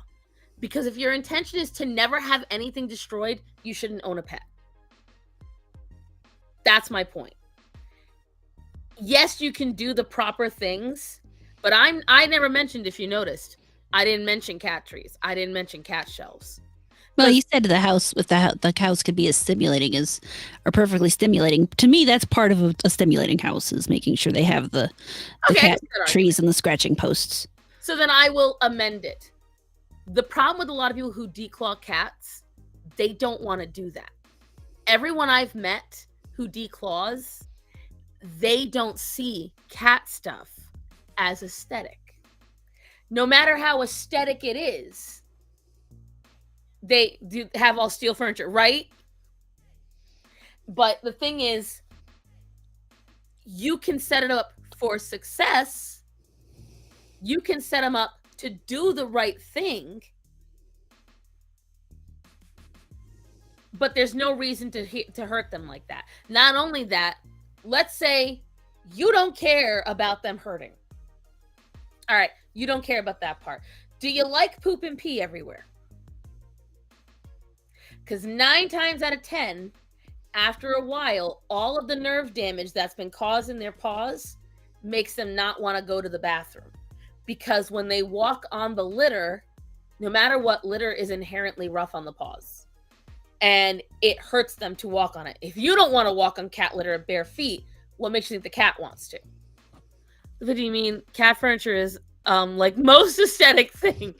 Now they're just now in the last few years making aesthetic cat furniture. You got to realize something, guys.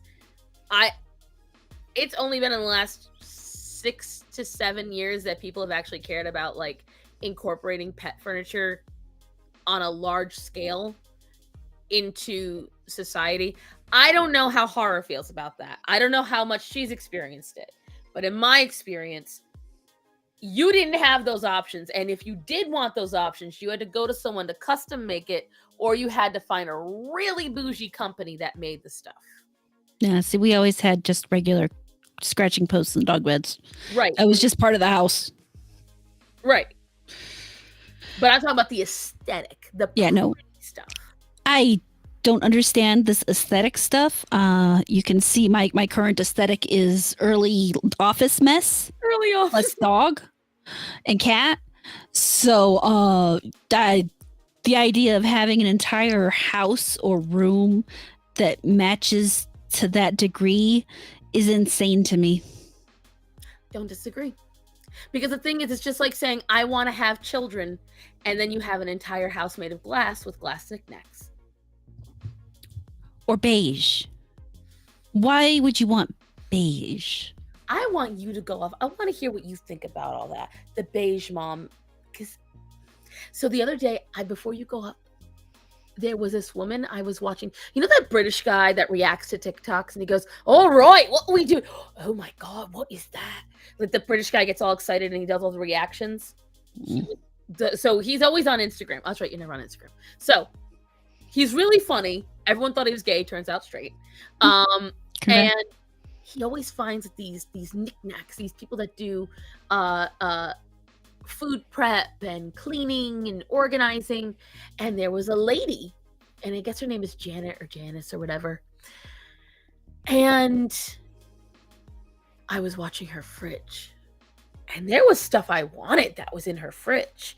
And he said, you got to go to her TikTok and then go to her Amazon storefront.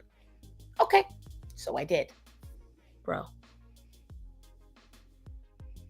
While there was a lot of cool stuff, it was all that mid-century 1960s. You know those straight line things, and it was all beige. It was all that, and I was like, "Girl, beige is beautiful." If you like add a really cool pop of color next to it, like if you have a beige item that's like maybe a raw wood color, but you've got like really bright, vibrant colors next to it, I'm cool with that. When it's all beige. When it's beige on beige on beige. Oh my God. What was the thing that truly made you just disgusted at the idea? I don't like beige. I don't. See, I used to not hate it. I used to like it in the right context. But for me, I can tell you the exact moment I stopped tolerating the beige mom idea. When she painted the Christmas tree. So there was Fisher Price released, the Fisher Price chairs that we all used to have that even at my weight I could have sat on, okay? That they just don't make them like they used to. So they apparently released a little kid's Christmas tree in the same plastic for like infants. So they can, and what it has, it's a cross section, right? It's a big X, and they have little hole cutouts where you can put the Christmas decorations that come with it. Really cute. Bright green, yellows, reds. So what do you think she did to this tree? Sounds like she painted a beige. With Krylon. She took it outside. Now, mind you, this is made for a toddler. What do toddlers do, horror? They put things in their mouth. Everywhere. And she just spray painted all of it.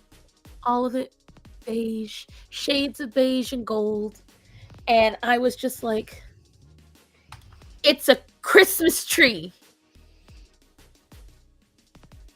No, you see, I truly believe in terms of beige mom, that's abusive.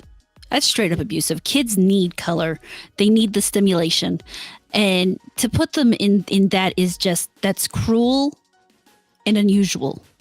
And it's ignoring the fact that your children have actual needs, and you're putting the idea of a look over your kids' needs.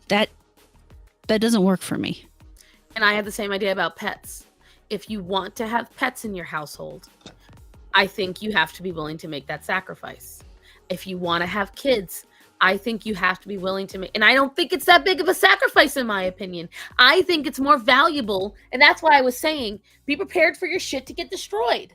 Be prepared for your shit to get clawed up or bitten or chewed or whatever. And that's just if you have a kid. And that's just if you have a child. You might have a Wolverine. Anyway, but it's in all honesty, I do feel, and people don't like that, and I'm not disagreeing that yes, if you're in a relationship, that you should prioritize your relationship with your spouse. Yes, you shouldn't put the child completely above you and your spouse, because no matter what, at the end of the day, the two of you have to be I don't believe in kids coming into the spousal bed, things like that. But that's also because of me selling mattresses, and I don't want to get into the mattress conversation. I'll start going off. And but that being said, I do think you have to acknowledge, if you want to be a parent, if you want to be a pet owner, I've heard a lot of people say this, I'm not going to rearrange my life for a kid. I'm not going to rearrange my life for a pet. Then why do you don't have one? It's as simple as that. And that's why I highlighted what Silvar said earlier. He can't have pets anymore. He doesn't expect more children. So now he's going to do the aesthetic he wants. I see nothing wrong with that. You can't do it anymore? Fine. That's fantastic. And see, I don't understand the neon myself, but hey, it's your house. Well, maybe he needs neon signs. Maybe, but I don't like the color. The light's too harsh for me. I like neon. You see, people don't understand the reality of situations. They have a fantasy. Right, and it's very true. I have found that people would much rather live in delusion, personally. And in my opinion, I mean, just looking at horror and her animals, I see happy animals that live in a happy home, well taken care of. Oh, God. Not so well taken care of. That's actually something I should talk about. What happened? So I'm sitting around with Sydney this weekend. Yeah. And I'm petting him and I'm looking at him and thinking, I should really brush him and I should get up under his collar. And I tried to take his collar off. No. Oh, so he has a martingale. And you know what that is, yeah? So for those of you who don't, a martingale collar is a collar. It's typically a piece of leather or it can be chain. It's a piece of something. It has a loops on two ends and then there's another chain fed through it. It's not quite as severe as your classic choke chain, but it's enough for his big fat head to understand, I'm serious this time. Stop it. Big fat head. But I bought this. So I bought him one and it had been too big for him. I took it off because I didn't want him running around with it and getting it caught on something, and he ate it. So I bought him the next size down because at the time, it fit him just perfect. It went over his head and everything. And so I went to try to take the collar off because these don't have any snaps or anything. And I was having some severe problems getting it over his head. I had to tuck his ears through.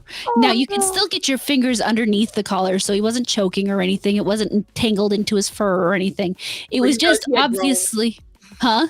He had grown. Yes, he had grown to the point that his head wouldn't fit through his head is apparently so big that he's got this big old head and this much smaller neck. This big fat head, small neck. The dog is an absolute fucking mutant. Don't let this dog near chickens. No, don't let this dog near chickens. Do let this dog near chickens. When I had the pheasant, it was a pheasant, yeah. Yes, pheasant in my side yard. All he did was lick that. So it's because the pheasant was too stupid to move. No, the pheasant was playing dead straight up. He was like, nope. Penny, what are you doing? Hey. That pheasant had put himself into one of those some birds can actually put themselves into a death-like state, and that pheasant had done that. That pheasant was playing dead. Thank you, James, for the $5, by the way, but I'm not ranting out mattresses tonight. But I will tomorrow if I live stream. But yes, big fat head, tiny neck. So I was pulling it up over his head and I had to tuck his ears back through it to get it all the way over his head. Now I have to buy him a new collar because he doesn't currently have a collar. Because a big big fat retarded head on this little neck on this big ass body. So like the day that I sent Orion, because Orion and Greta used to roughhouse outside all the time. I don't know what has changed. They don't like to anymore. I think the weeds play a role in it, and Starman's really gonna go out there and get rid of them. But I'll never forget, it was the first year we lived here, and I had sent Orion and Greta outside to play, and they were playing, and I called them in, and Orion's collar was missing. And I sent Matthew out to find it. And he found it. Orion had eaten half of the electric collar box. And technically, it still worked. But there was some exposed wires and puncture marks through it. And so I looked at it, and and you guys know me, I'm a cheap ass. I looked at my husband and I said, "Do you think we can save it?" And he's like, "We'll electrocute the dog." I'm like, "We already were." It just might be a little more effective. He might bounce a little bit next time, but it's okay. He'll become a black dog. What happened? We burned him. How did Orion pull it off? Orion did not pull it off. Greta pulled it off. Orion merely finished the job. I'm shocked. Yeah. Guess who wasn't? Orion. And it took me a while because for the longest time, shock collars, I had to find one. The reason why I was really into that one is because the shock collar I have for Orion goes from 1 to 100, and it has single-digit increments. Most got a little crispy, right? I wanted to light that motherfucker up like the 4th of July. I was so mad. Because again, I had gotten that for free. Someone had given that to me. And at the time when I first owned Orion, this is going back 5 years now, collars are pretty expensive. And as you guys know, for quite some time, your girl was Baroque. And so, and then I couldn't find the right kind of collar. I could not find one that went in single-digit increments in the price range that I wanted. And that was a big problem. So it took me a while, and I'm so glad. The one I found, that one is so good. It is so good. And I'm so happy I have it. And I'm honestly at the point I might get it for Greta, but just for the vibration. Because Greta has this habit of pushing limits, and she never used to be like that until Orion came along. And now there are times where she thinks Orion can't get away with it. I can. And so I don't want her to do that because Orion very much will follow the leader. It's very weird how neither of them is the true leader. They decide. I don't know who your true leader is in your house, dog-wise. None of them are really the true leader. I mean, I think it's funny because it can actually switch off. Rudy acts like he's the alpha in the house. Right. And Sydney is such a pushover, despite the fact that he doubles Rudy in weight. If Rudy runs up to him in an aggressive manner, Sydney just falls over on his back, 4 legs in the air. Absolutely nothing there. That dog has no aggression in him whatsoever. He is... he's a little bitch. He's a little bit.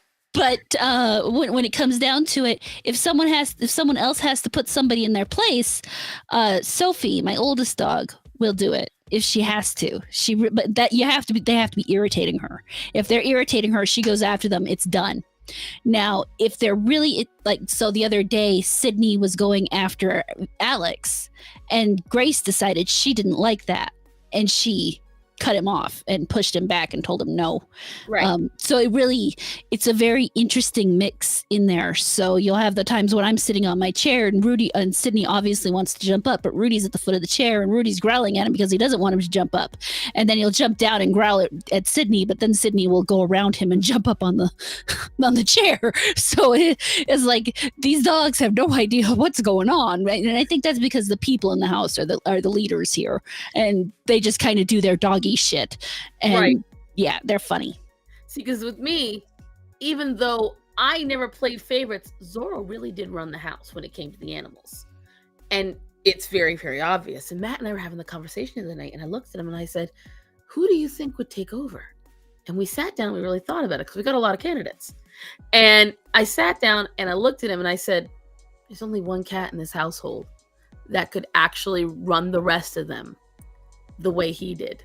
And it's Gorian. Because I've watched all of them and none of them have the balls. Sunny is none of them. Because Sunny gets mad over the dumbest shit. Zoro really did like set that. See, and like you said, in my household, it really is the people run the shit. I'm the people, my husband. Not as much, but God bless him, he tries. I'm like, if you're wondering why I'm getting distracted, guys, she is standing right on my butt. See, horror knows. Right now, Penny is at she's at an impasse. She's needing me, and we like this. It's when she'll get settled. I'm watching her. Good girl, Penny. You guys can't see. She's what? Does Sunny get mad when it's cloudy outside? Ha ha ha ha ha. But which one is he? Sunny is the red cat that came back when do you guys remember my live stream for my anniversary? The third red cat. Huh? The third red cat. The third red cat. There's the red cat that came back from Ray, my husband's best friend. What did he do wrong? Cat came back the very next day. She's out here just trying to get me demonetized all these songs. Well, actually, no, you can get demonetized now too, young lady. No, I don't have 1,000 followers on this one. Whatever. I'm safe on this channel. Oh, she just wants to screw I me. can do whatever I want. She's like, and whatchamacalls it though. But yeah, no, I'm excited when I get the boys snipped and I let them out. Yeah. I think he's asking who's that? No, he said Sunny is the name of Sunny. Or you mean Gorian? Oh, Gorian is the little tuxedo in the Trouble Trio. You are safe for now. For now. Until I get another 100 and some odd followers, I'm not too worried about it. I'm okay. I see 128 people. You can't all be our followers. Go. Follow her now. Do it. I command you. She's hallucinating. You're okay. Don't worry about it. And Gorian is typically actually, you can ask her, he has been the cause of many a late stream because of fuckery he has performed. And he's one of those males that you need to get fixed. Let's just leave it at that. And he's very calculating. He's not a stupid kitten. And that's what's crazy. I've watched him because he likes his freedom. But I, through passive aggressive means, taught him he has to butter me up in order to get his food. Because as you guys have seen in my short, the kittens tell me when they're ready for food. But I like to do a little ritual where I hug and pet them all before I put them back in the crate. And Gorian would fight me. And whenever he'd fight me, I'd sit my butt back down. I'd turn on a new YouTube video and I'd watch my show a little longer. He started catching on to this. And so now he'll walk up to me and he'll put his paws on my leg and he'll go, and he'll start rubbing on me. And I'm like, yeah, that's right. You play along. Did I don't know if I told them all about it. A couple of weeks ago, I had to run into the bathroom. We had the kittens all in the room and I had to rush out of the room. I had to go use the ladies' room. And Gorian knew this because whenever I really need to go to the bathroom, my leg shakes really, really hard. He has observed this. He knew this. And when I got up, he was right behind me and I didn't realize it. And he saw me go for the door. As soon as I opened it, he jetted out. But I had to get to the bathroom. So I'm like, Starman had no idea. Starman did not know Gorian had gotten out. And Gorian runs right into here. And all the cats are out here because they just got through eating. And he walked in like he was on tour. He went, he was just chattering with everybody. He was like, hey guys, what's going on? good to see you on this side of the cage. And he was just going crazy. He was having a ball. And I had to shout for Starman to come and get him. Well, then I'm in the bathroom and I look over. Starman goes running in. Gorian goes running. And I'm watching on the Ring camera. They were going all around the kitchen, all around the living room. He had a grand tour. He made sure he enjoyed his time out. And that's how I knew it's going to be Gorian. Say, Starson, what food is given to your cats? Homemade? Purina. Never. No, I do Simply Nourish. I do Tiki Cat, Solid Gold. Someone's upset. That's Dante. He's mad I'm not in bed. Ah. The kittens inform me when I am taking too long. They know around and about the time of night I'm supposed to be in there. And they don't like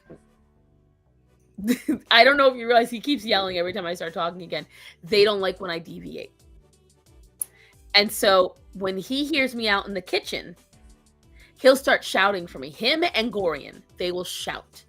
Then once I'm in bed, if I'm sitting up, they still shout at me because I'm not laying down like I'm supposed to.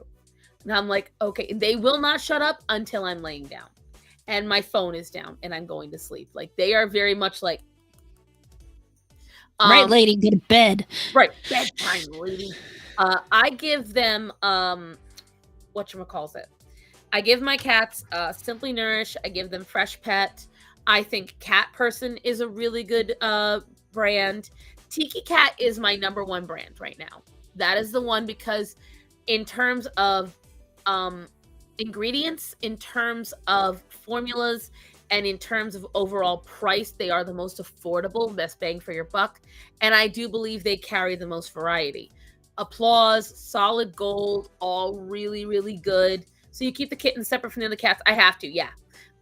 Because of Calliope primarily is one of the main reasons why the kittens are still in the crate. Because Calliope is FIV and I need to... I'm sorry. He's pissed. Oh yeah, he's mad. He knows because again, you know, I have been up. Dante, shut up! That usually calms him for a little bit. But I do have to start getting to bed earlier anyways, because now I'm going to be going to corporate again, so I have to. Also, my late dad... Good night, Silver. Have a safe drive. And good night, Silver. I don't know what to say about the other things. Your dad. What is Blue Wilderness? No Beneful. No Beneful. Here's what I will tell you. If you can get it at Walmart, with the exception of very few things, you don't want it. If you can get it at Target, if you can get it at the market. Fresh Pet is the only one, and that's because it's in the fridge, that I'll say, yeah, it's fine. You want to look for brands that, one, don't have a ton of recalls. Blue has a ton of recalls.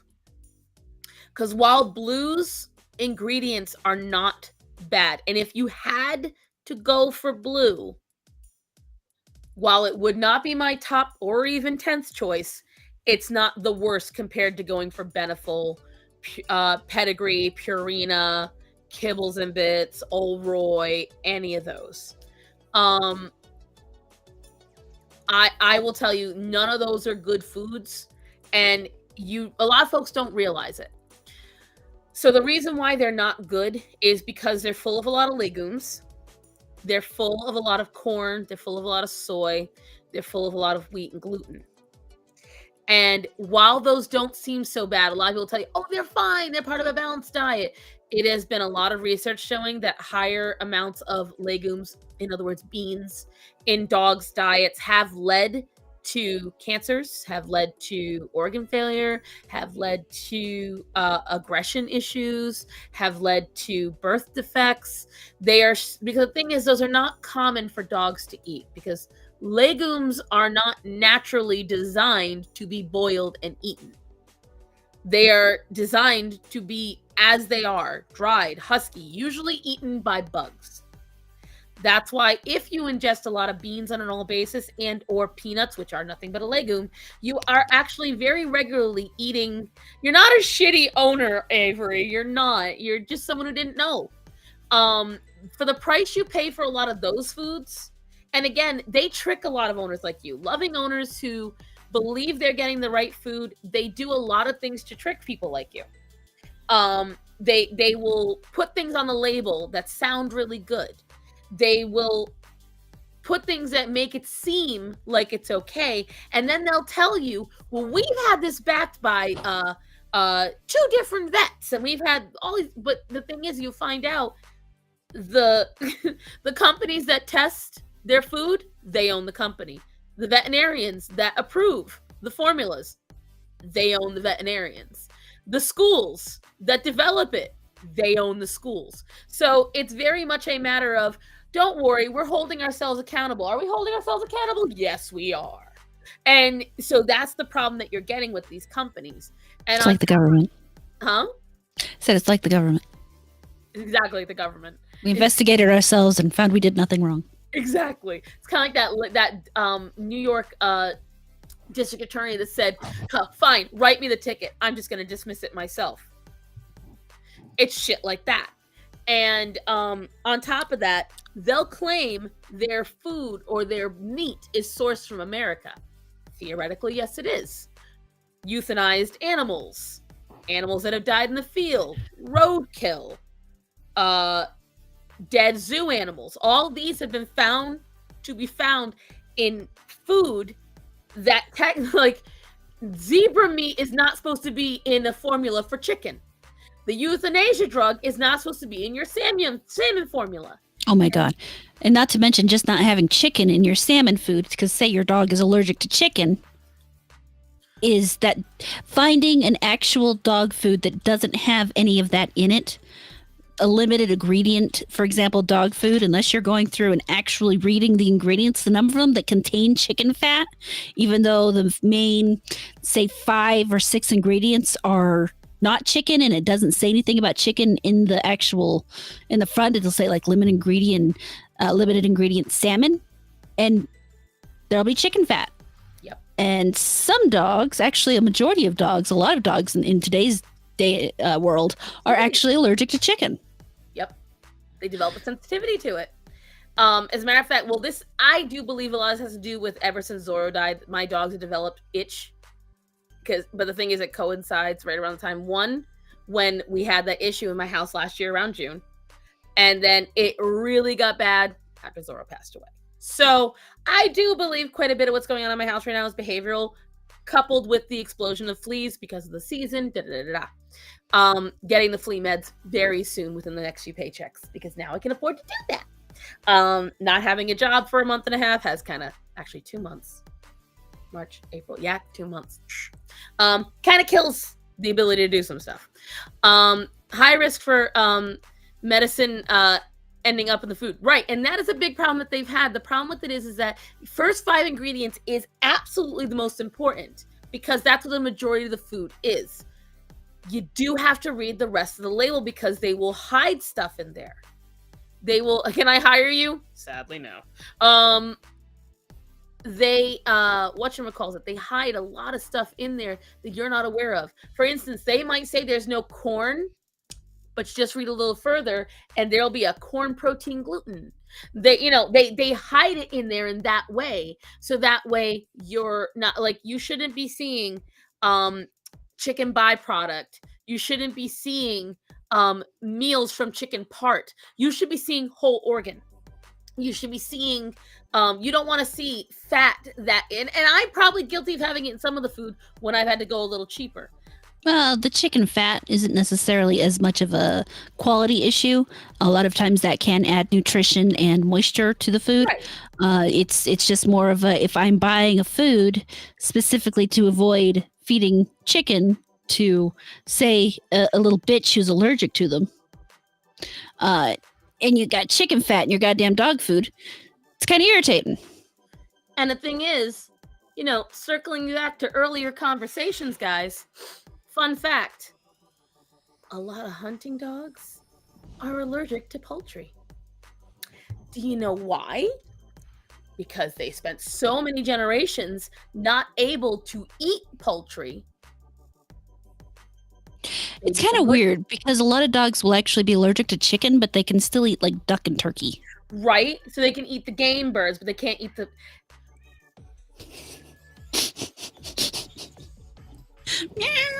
I'm not joking. Sometimes it sounds like he's saying mama. Can you hear it? We physically heard him go, mama, because I do call myself mama to them sometimes, and I'll hear him go, mama, and I'm like, shut the fuck up. Stop. Like, literally, so you know that recent video of...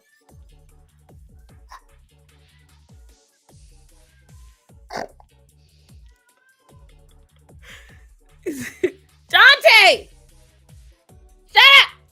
Actually, she could probably keep Rosemary alive, Rachel, because I know I can't hear because of the winter, but she could probably survive. Rosemary would probably survive in her area. And I'm also going to get... So the thing is, I'm going to get a greenhouse. Several greenhouses. And I'm going to keep my herbs in the greenhouse because I want to take them in all year long. I'm hoping... I'm just saying like a couple rosemary bushes outside would help with bugs. Oh, yeah. I want to... The thing is, I have to be just careful about all the different things I plant. Also, because a lot of the things where I plant them, I have to make sure they don't go near the septic tank and they don't go near the well. So I have to find all this stuff. Like, for instance, and I actually want to talk about this, so I'm glad we are. I've done all the research. I've looked it all up. I'm very excited. I cannot wait. I'm going to grow my own fruit grove. And I found I can grow Rainier cherries. Oh, nice. Which Starman adores. There are two fruits Starman loves above all else, and that is Rainier cherries and strawberries. Well, guess what's the two first things I am making sure are planted? Nice. And who's mega allergic to corn? Most dogs are allergic to corn, wheat, and soy. And if you're and I am a firm believer in this. So for the longest time, now this is gonna sound really weird, okay? But hear me out. There's not liking the smell of poop and then finding it to be completely disgusting. And for years, dog poop had a certain smell to it whenever I get near it that would make me physically ill. Like there was just a certain smell. But when I got a dog, I never had that smell. And I couldn't figure out why. Like, what is the difference between my dog? And then I went to the dog park and other dogs pooped. And I get that smell again. And I found out it is the Purina, Pedigree, Eukanuba, those foods that have the high corn, the high soy, the high wheat, the bad meat. Apple and bananas be the first two things you're going to plant. I want to make a banana tree. I'm not sure. But I am going to plant apples. I don't know if Granny Smith's will get enough frost here. That's the only thing. To truly get a good apple, it's got to have the frost. That's why where I used to live, there was so many apple orchards. I miss that part of it. I don't have a high enough altitude here. So I don't know what apple breeds I'm going to plant. But I am going to plant some apple breeds. I don't know what yet. I know I'm going to do peaches. I know I'm going to do apricots. There's a couple pink ladies, but I got to like... The thing is, like, I don't disagree. They will be fine. But I don't like pink ladies. So it's like, I'm not going to grow apples that we're not going to eat. But I am going to do peaches, yes. Apples here are so tasty. Yeah, if they're in a higher altitude, guys... do yourself a favor, go on fast growing trees, buy yourself a couple of trees and grow your own apples. If you were at the high enough altitude and you get cold enough weather, do it. So I wish I had room for an apple tree. Oh my gosh. You know, you can pot them. You have to have somewhere to put them. Oh, there's no room at all. There's room, but it's not that easy, especially not when I want to grow other things. I need to figure out. I have a blueberry bush that I'm thinking I want to buy a pot for. I was going to put it in the ground, but I think I want to put it in a pot. See, so what I want to do, where the reindeer cherries are going to go, right? So if you go to my house, I showed you the outside of my house. You might know what I'm talking about. So where the dog yard is, right? There's the fence and then there's the road. There's a good like 50 feet there. Okay. What I'm going to do is I'm going to line the dog yard with lilacs, right? So I'm going to start with the lilacs, which are healthy and safe for animals. The animals can accidentally eat them, all that. I've also found out the kind of lilacs that I like. Who's ready for the surprise? $400 a tree. I'm like, of course. I'm shocked. Surprised. Why not? Can't you tell? I'm trying to figure out how my mom and dad were willing to spend that much on a lilac. I digress. Because that's someone with it, you can get a cutting. Because you can actually, lilacs regenerate really nicely if you just get like around here. If you go to somebody's house and offer to cut out from under their lilac bushes. Oh yeah, they're absolutely free. I was constantly cutting out saplings and sprouts because it's supposed to. Lilacs can be bushes or trees. You just gotta force it. And the thing is, the bushes for the exact same kind are only $34. So you just got to do some pruning. That's all. I mean, it'll take a little longer. Besides the point. So what I'm going to do is I'm going to line the dog yard with lilacs. And so pretend this is the property, right? So here's my house. Here it comes out to the dog yard along the fence. I'm going to line it with lilacs. Then I'm going to put 4 reindeer cherry trees because you have to have a male and a female. And I wanted at least 2 trees. So I'm going to put the males and females over there staggered. So that way there's plenty of room between them. And then I'm going to surround it with blueberry bushes because I want blueberry bushes. And then... You get enough cold for blueberry bushes. Yeah, here we get cold enough. They do them here. But it doesn't... I don't think it gets quite cold enough because they have blueberry farms here. But it doesn't get cold enough for apples to really develop big and good and have the flavor. And so then over here... I have my rose bush, I have my camellia bush already that I really need to trim. And then I'm going to have my greenhouse. And then what I'm going to do is over there is going to be my grape trellis because the third fruit my husband loves are grapes. And we both love seedless green grapes. Well, I found out every single species of seedless green grape that is native to America grows perfectly fine in my county, in my region. We are completely well zoned for it. And I am so ready. And I don't need a ton. I just need enough to get a couple of grapes every year. And so I'm going to have, and inside the greenhouse is where I'm going to have all my small plants, my mushrooms, my herbs. And then all the way on the other side of the house is where I'm going to have my tree greenhouse because that's going to be a little bit more in direct sunlight, but I can shade it because there's a lot of trees over there. And that is where my blackberry and my surprise Keats is. I didn't know what a Keats was until a month and a half ago. It was blooming in my yard, and I'd seen it every year, but I thought it was a weed. Starman, that day, walks over and goes, "What is this?" And I said, "There is a flower. Go over and grab it for me." So he goes and picks it up. It's a Chinese quince. It's this big, expensive tree. Somebody had to have planted it there, but it's been choked for years. So I'm going to make sure it grows. I'm very excited for all the possibilities of my land now that it's my land. Yeah. Keep talking about your house. I'm going to need a tour. Let me tell you something, Emo. Now that I'm going to utilize the advantage of the money I'm going to be making because Starman and I were able to float on me making roughly $185 a week. If we were able to float on that, me bringing home close to $1,600 to $1,800 a month. It'll be more than floating. Will be more than floating, and I should be able to get all the things I need to get done as long as we're smart. Because I want to get the chickens done. I want to get the greenhouses done because I already told my sister-in-law, I said, one, we already know I still want to have some kind of adoption happen.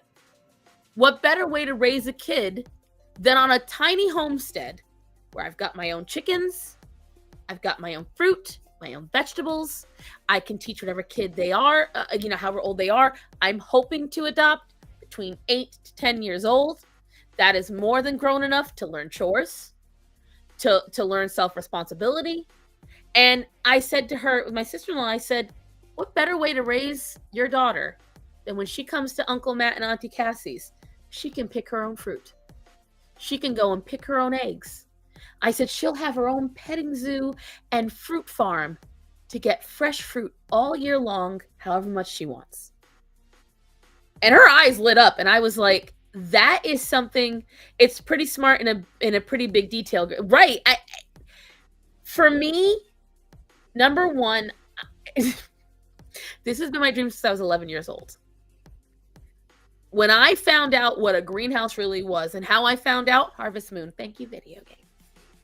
This is something I've wanted to do for a very long time. I've wanted it. I have dreamed of it. And on the amount of, you could technically do what I'm doing on a 1/4 acre.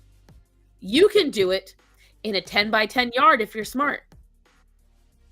You have to be smart about it. Mm-hmm. I personally waited till I had enough land, stretch out. I'm very happy with it. And it's enough for me to do what I want to do. And because I'm going to be doing most of it in a greenhouse, it's also portable. In case the day ever comes where I say, you know what? I don't want to stay on this property anymore. Then I can just take some clippings from my already done propagated lilacs and or just dig them up and just move on down. Yep. So you've got that look on your face. Which one? The contemplating look. Cool. Not really contemplating anything, to be entirely honest. You said you have some plans for what you want to plant in the yard, though. What are you thinking about? Same thing I do. Tomatoes. I've got tomatoes. Raised beds. Yeah, I've got my raised beds. I'm a little worried about if I'll actually get to the point where I'll be able to harvest them or not this year. They're supposed to come over and dig like 6 inches to a foot out of my yard and replace the dirt to remediate it, because we're downhill from what used to be a copper smelter. And so the dirt's been polluted. And so they want to replace the dirt. But when they do that, they have to tear everything about your yard. See, that's one thing I'm happy about with the area I'm going to be planting in. I have killed enough plants in all these areas that there is plenty of nutrients in that dirt. In this case, it's not about nutrients. It's about what you don't want, which is an abundance of copper. I was saying, like, I don't have any of that, thank God, that I know of. I don't think so. Everyone else is able to grow shit in this neighborhood. I should be able to. You'll be fine, yeah. And I grow things quite well in my raised beds, but I'll have my tomatoes. I bought some zucchini, and I've got some peppers, and I need to run out and clean out one of the beds, and I want to poke some peas into the ground. I need to check my strawberry plants and see if they're coming back or not.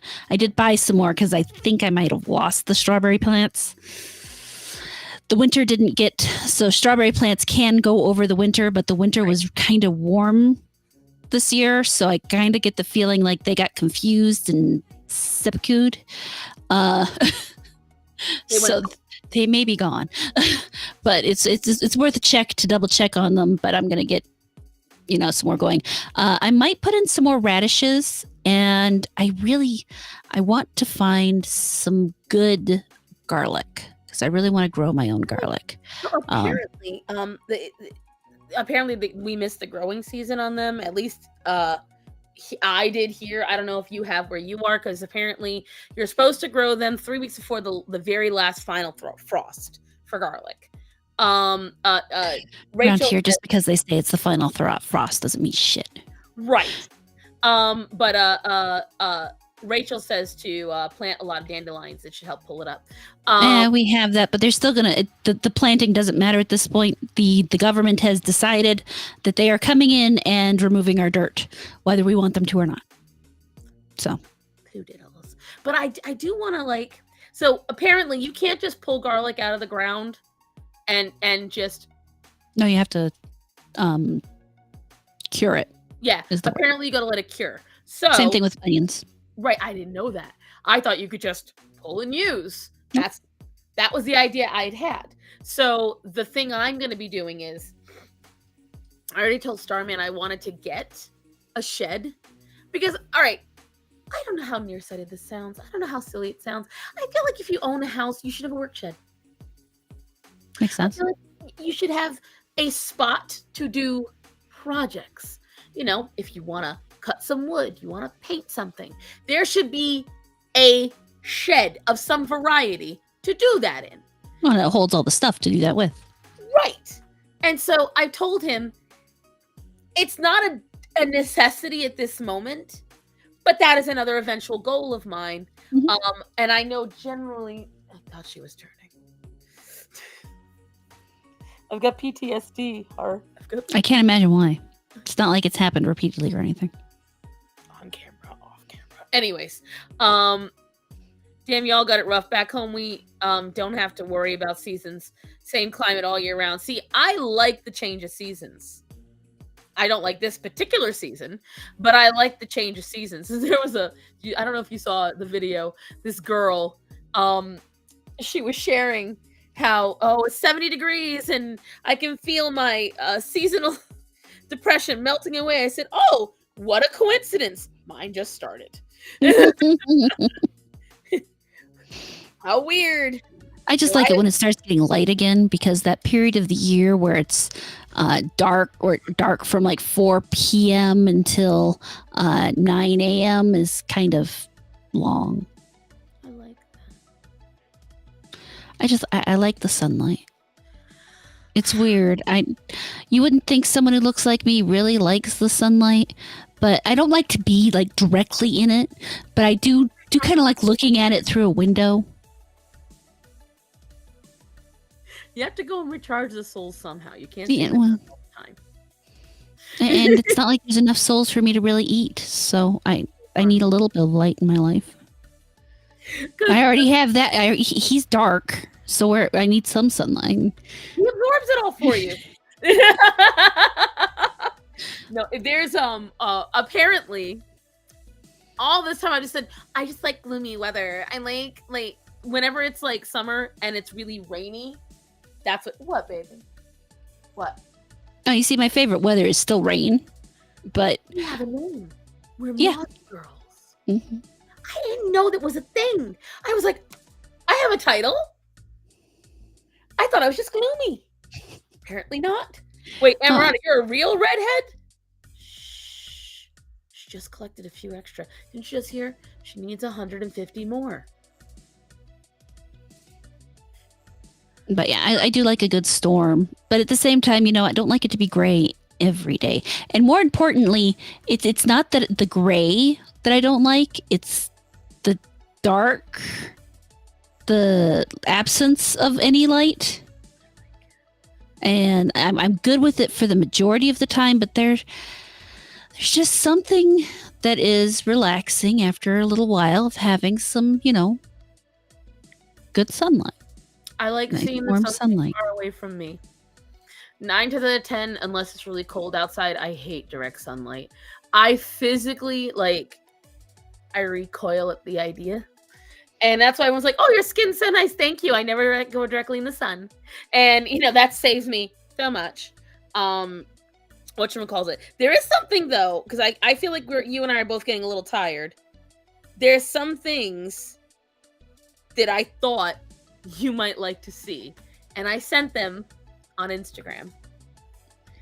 She sends me lots of stuff on Instagram, and I don't ever open it. I'll open it every now and then. I'll look at one. I'll say, "Hey, that's cool," and then I close it. The only reason I open Instagram is because she sent me something. But she also knows that the main reason I'm sending them is not to bombard her like some people, but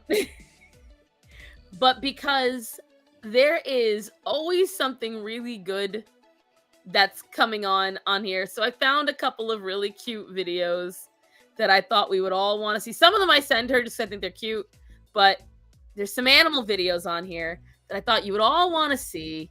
So hold on. Penny, what you doing? You turn around? What? You just see her mounting my butt cheek. I don't ever open it. I noticed. Rachel's like, how dare you? Once there was the sun, right? Share screen. So the first one, this is just really cool. Oh.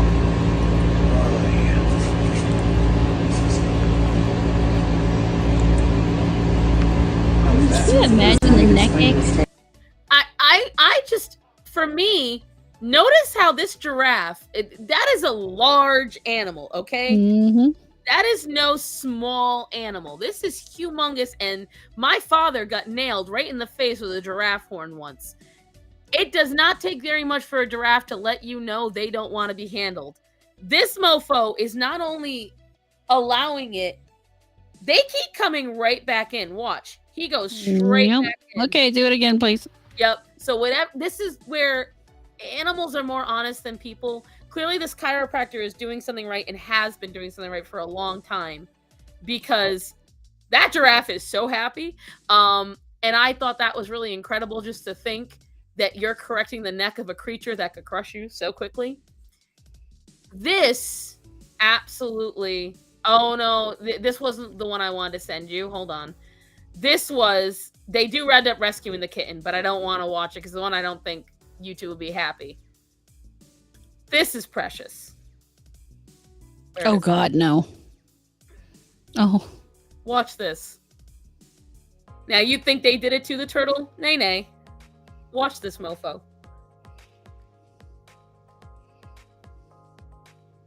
He likes the slide. Whee! Let's see. Oh God, yeah. Wonder why we live longer than men.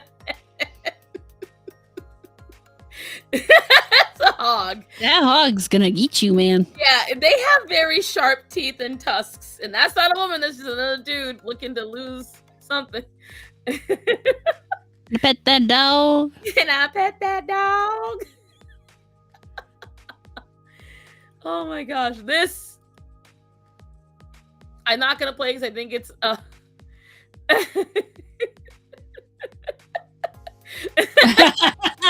Yeah. I saw it and I was like, real tears crying. That was hilarious. This one we should, I don't know. I don't know if his stuff is copyrighted. Mm. Oh, I don't know. That's, now it's got me. But I thought this one is something that...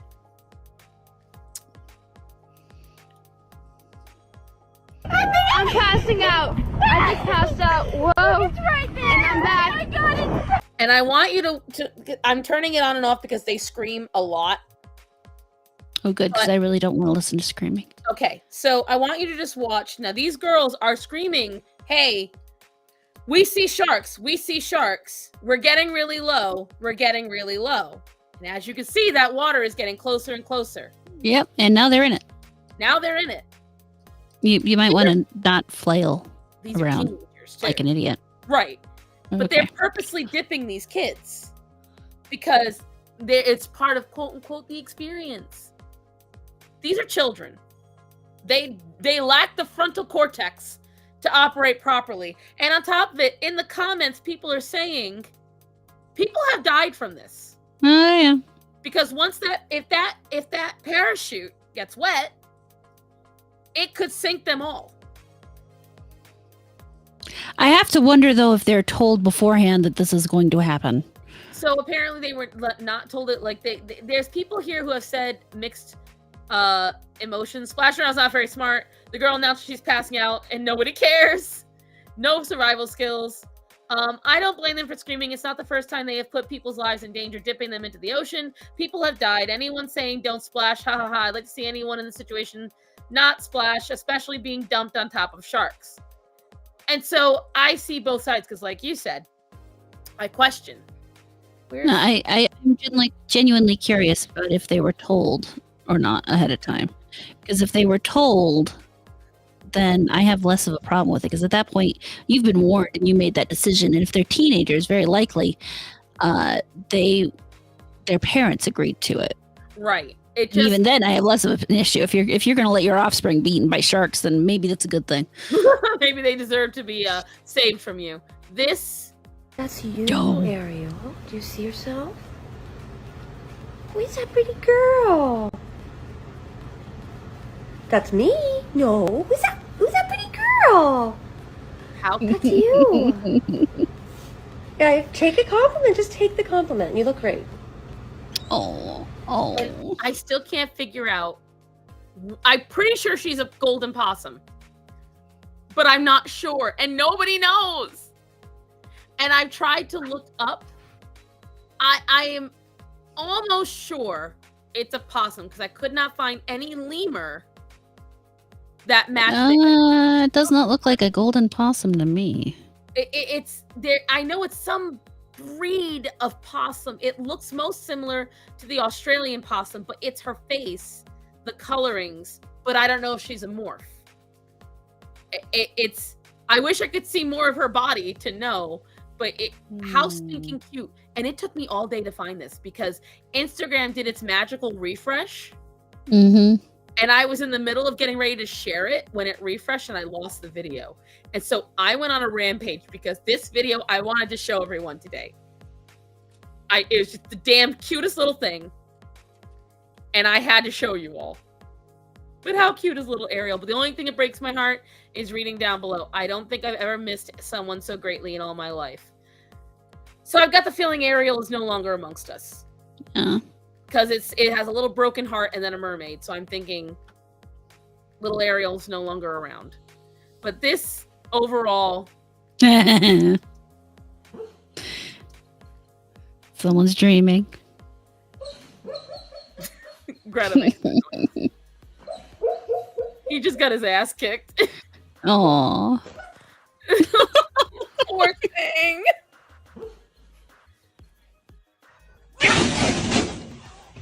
Because I don't want anyone's cats. This cat is screaming his head off. Mm-hmm.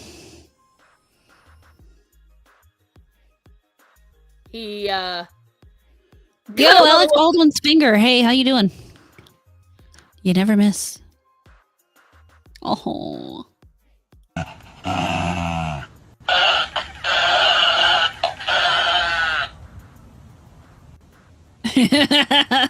Dog's like.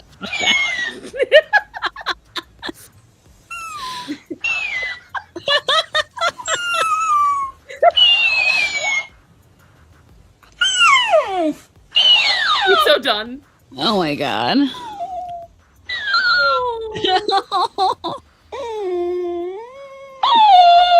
didn't reach this part.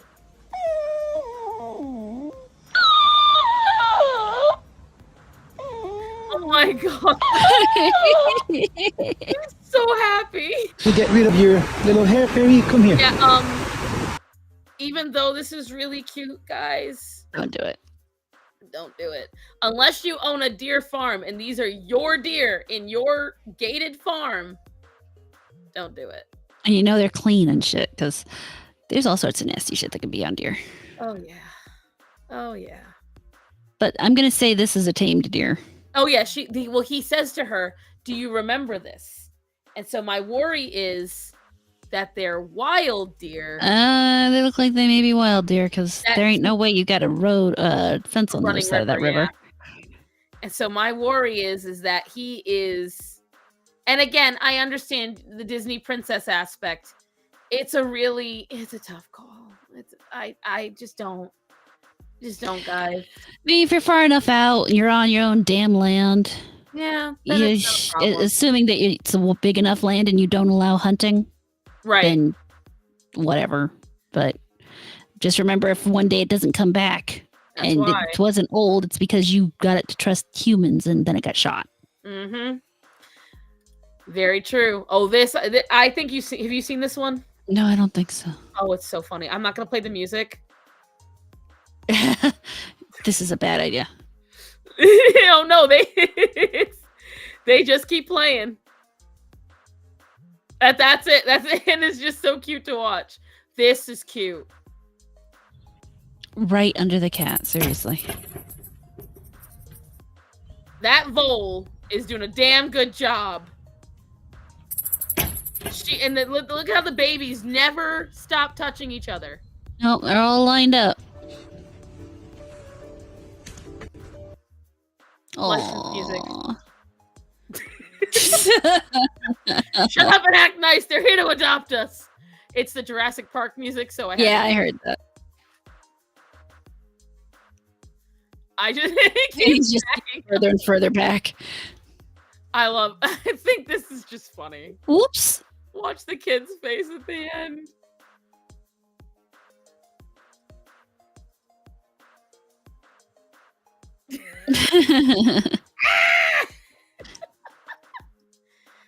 I don't know what they gave him. I think it's a hamburger bun. But it is really cute. It's cute. Not the best thing to give him, but it looks like I do believe a cookie of some kind. Yeah, looking from the well, at the end they show a page. I can't tell if it's a hamburger bun or not. It looks like it might be wafer, which usually they hide treats in. But I thought this would be a really cute way to round out. Just show somebody. That's some Looney Tunes type shit, right? I can do anything. That's cute. All of it was really cute, and that's why I wanted to share it with you all. But, you know. What's that look on your face? No, I was just searching that thing again. Well, how about you round us out, sister? Well, you know how it is, guys. I'm clicking this button real quick and then seeing what it comes up with. And nope, that wasn't right. Okay. That's a video channel. Hit 1K if you want to listen to me talk about video games and video game news and all that other fun stuff. Apparently, I must be hitting a nerve with somebody because I've got a few. Actually, no, I know exactly what's happening. Is I put the one of my what is that word? Bubs. Huh? I kept saying it looked like some kind of marsupial or something. Right. It's a kinkajou. Okay, I knew I'd seen one before, and I was having problems remembering the name. And I kept looking at it. And I'm like, it looks familiar, but Yeah. Anyways, continue now. Thank you, Bubs. Seriously, because it was driving me nuts. But I've learned 2 important lessons. If you put the word woke in your hashtags, you get a bunch of people who don't watch your videos and laugh about the fact that the word woke isn't in any way evolved. And apparently, if you use the name Grums in your hashtag or in your tags, they'll come by and start saying other really weird shit. People are funny that way. They just assume that because the word is in your tags, that obviously you must be saying what they think you're saying. It's even more humorous when they have no idea what you're talking about. But yeah, yep, that channel hit 1K. I'm just trying to, it's organically getting its watch hours at this point. I have over 1,000 watch hours already. If you want to pick fights with people on my channel, you go right ahead. I give you my absolute blessing to make people comment on my videos as much as you want to, because that's good for me. Bubs can't pick fights on mine because he is a mod, so he must behave as one. Yeah, no mods on my channel, so or at least not yet. So you go right ahead. You go right in those comments, and you tell those people whatever you want, honey. The more comments, the better. And yes, go right ahead. I encourage you to come stir the pot. Do it. Absolutely, because I don't want to fight with those. I'm not gonna lie. I don't want to fight with those people. I don't have the energy. I don't have the time. And honestly, if they're gonna be that low IQ, I don't have the interest. If you want to come do it, go right ahead. I will laugh and encourage you the whole way through. That's how it is for me. Go for it. But yeah, I'm really happy with how well that's gone. Or actually, almost to 1,100 over there. Believe it or not, it's freaky. Actually, when we get done here, I'm going to go record that video. Right now, streaming. You're good. Huh? What? It's almost like you're doing good because you're good at it.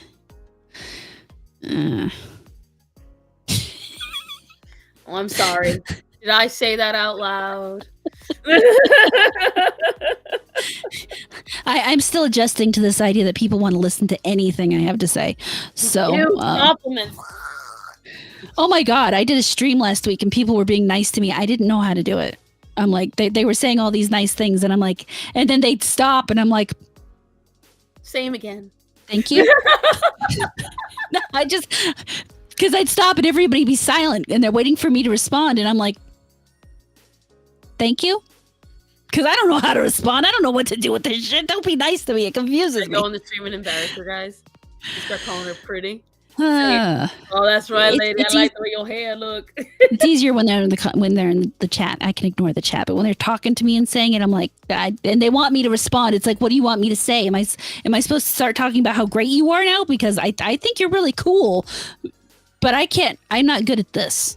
So what you're saying is, if I start saying how pretty I think you are, and how I like your hair, and I think you're doing a great job with your skin, and I think your nails look pretty. Look it.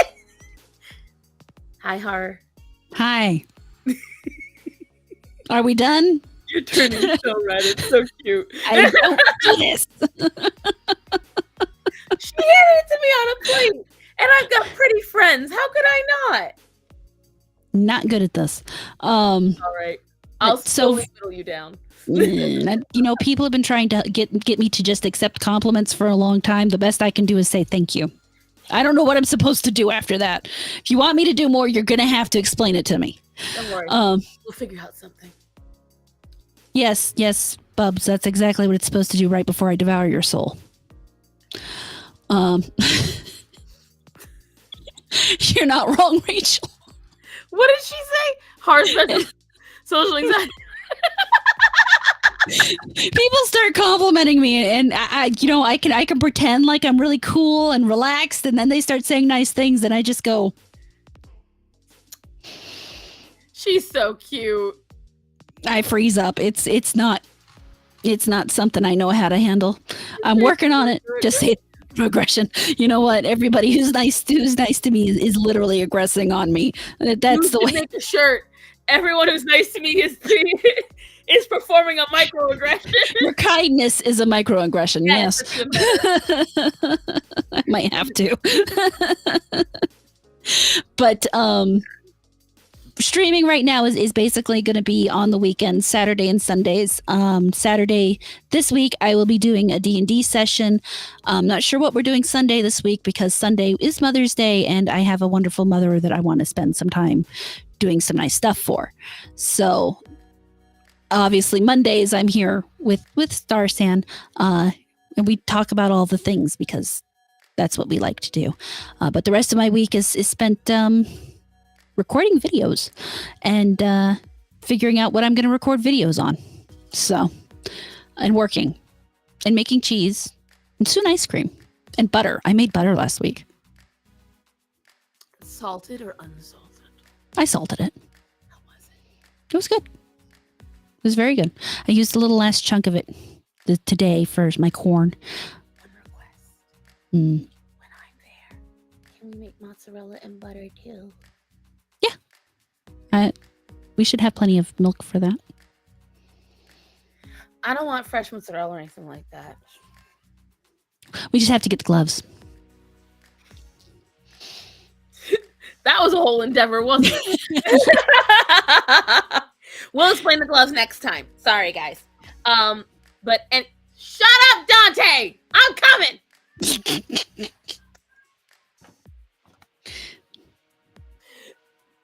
I don't know if you can hear, he yelled right back at me this time. He is now watching. It is now going on 1 a.m. here. He is like, all right, Ma. This is enough. Get in bed, goddammit. As for me, Starman he's ragging on me. He's officially ragging on me. He's like, new video every Thursday. Shut up! I'm gonna! I make one a day. Come on. Right. I've had a bit of a moment, but it's all right. I have 2 edited. Well, still half edited because it's... To be fair, you put more tips and tricks in yours. I just go through and edit out my ums and spaces. So. Right. And that's the most intimidating part right now. And there's a couple things I got. There's... Oh, I didn't realize this was still on. Whoops. My screen was still unlocked. I didn't realize that. It's going to be another adjustment period. But I very purposely set up my schedule. I told my new job I require Tuesdays and Wednesdays off. So there will be no interruption to me being a streamer. I will still be here on Mondays and Tuesdays.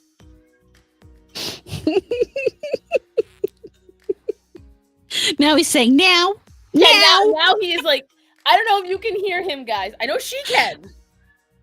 Now.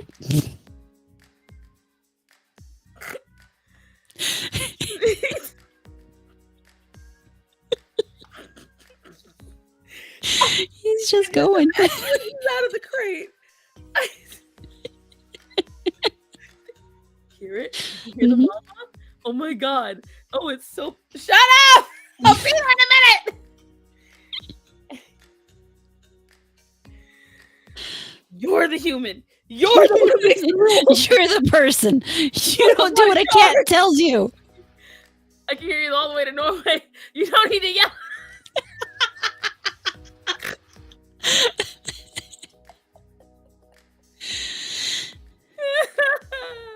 Oh god. So tomorrow you will to make fun of Hunty, right? He likes now. Tomorrow I will be here as long as Honest Tom keeps me, when I'm supposed to actually take him to get his driver's test. We'll see. And then I should be releasing something because I have got, I don't know if you see behind me, right over my shoulder here, I have been setting schedules for everything. So that way I get back on track, because I dread to say it like this. My neurodivergence. I have to accept that I'm a creature of routine and habit. And the problem is that every time I get knocked off the routine, and especially these last month, the whole routine I had planned in my head got knocked off before I could even start it. And then, as many of you from behind the scenes know, a lot of stuff had to get done. So, yes, that is due to my skincare routine. Thank you, James. I did a lot. Oh, you're going to get down? Shit, no, you're not going to get down. My butt hurts. I'm going to have to just rip her off of these. Like, when I tell you, my butt's been numb for like the last 40 minutes thanks to this tiny, you're 6 pounds. How are you so hurtful? And she's sliding. You can't see because my fat arm, but she's slowly sliding off my butt. I should be trying to get some stuff done this week. There is a very sweet short that my husband does not know I am making for him. It's an anniversary gift, because this month marks 18 years that I have been with Starman. So our child, if we had ever had one, the day we met, would have been, whatchamacallit, legally able to join the military now. Getting ready to graduate high school. If they graduated high school, I don't know. We're smart but stupid. Now it's turned into snuggle with a struggle in there. Because now Gorian's gotten frustrated with him yelling, and it's the whole thing.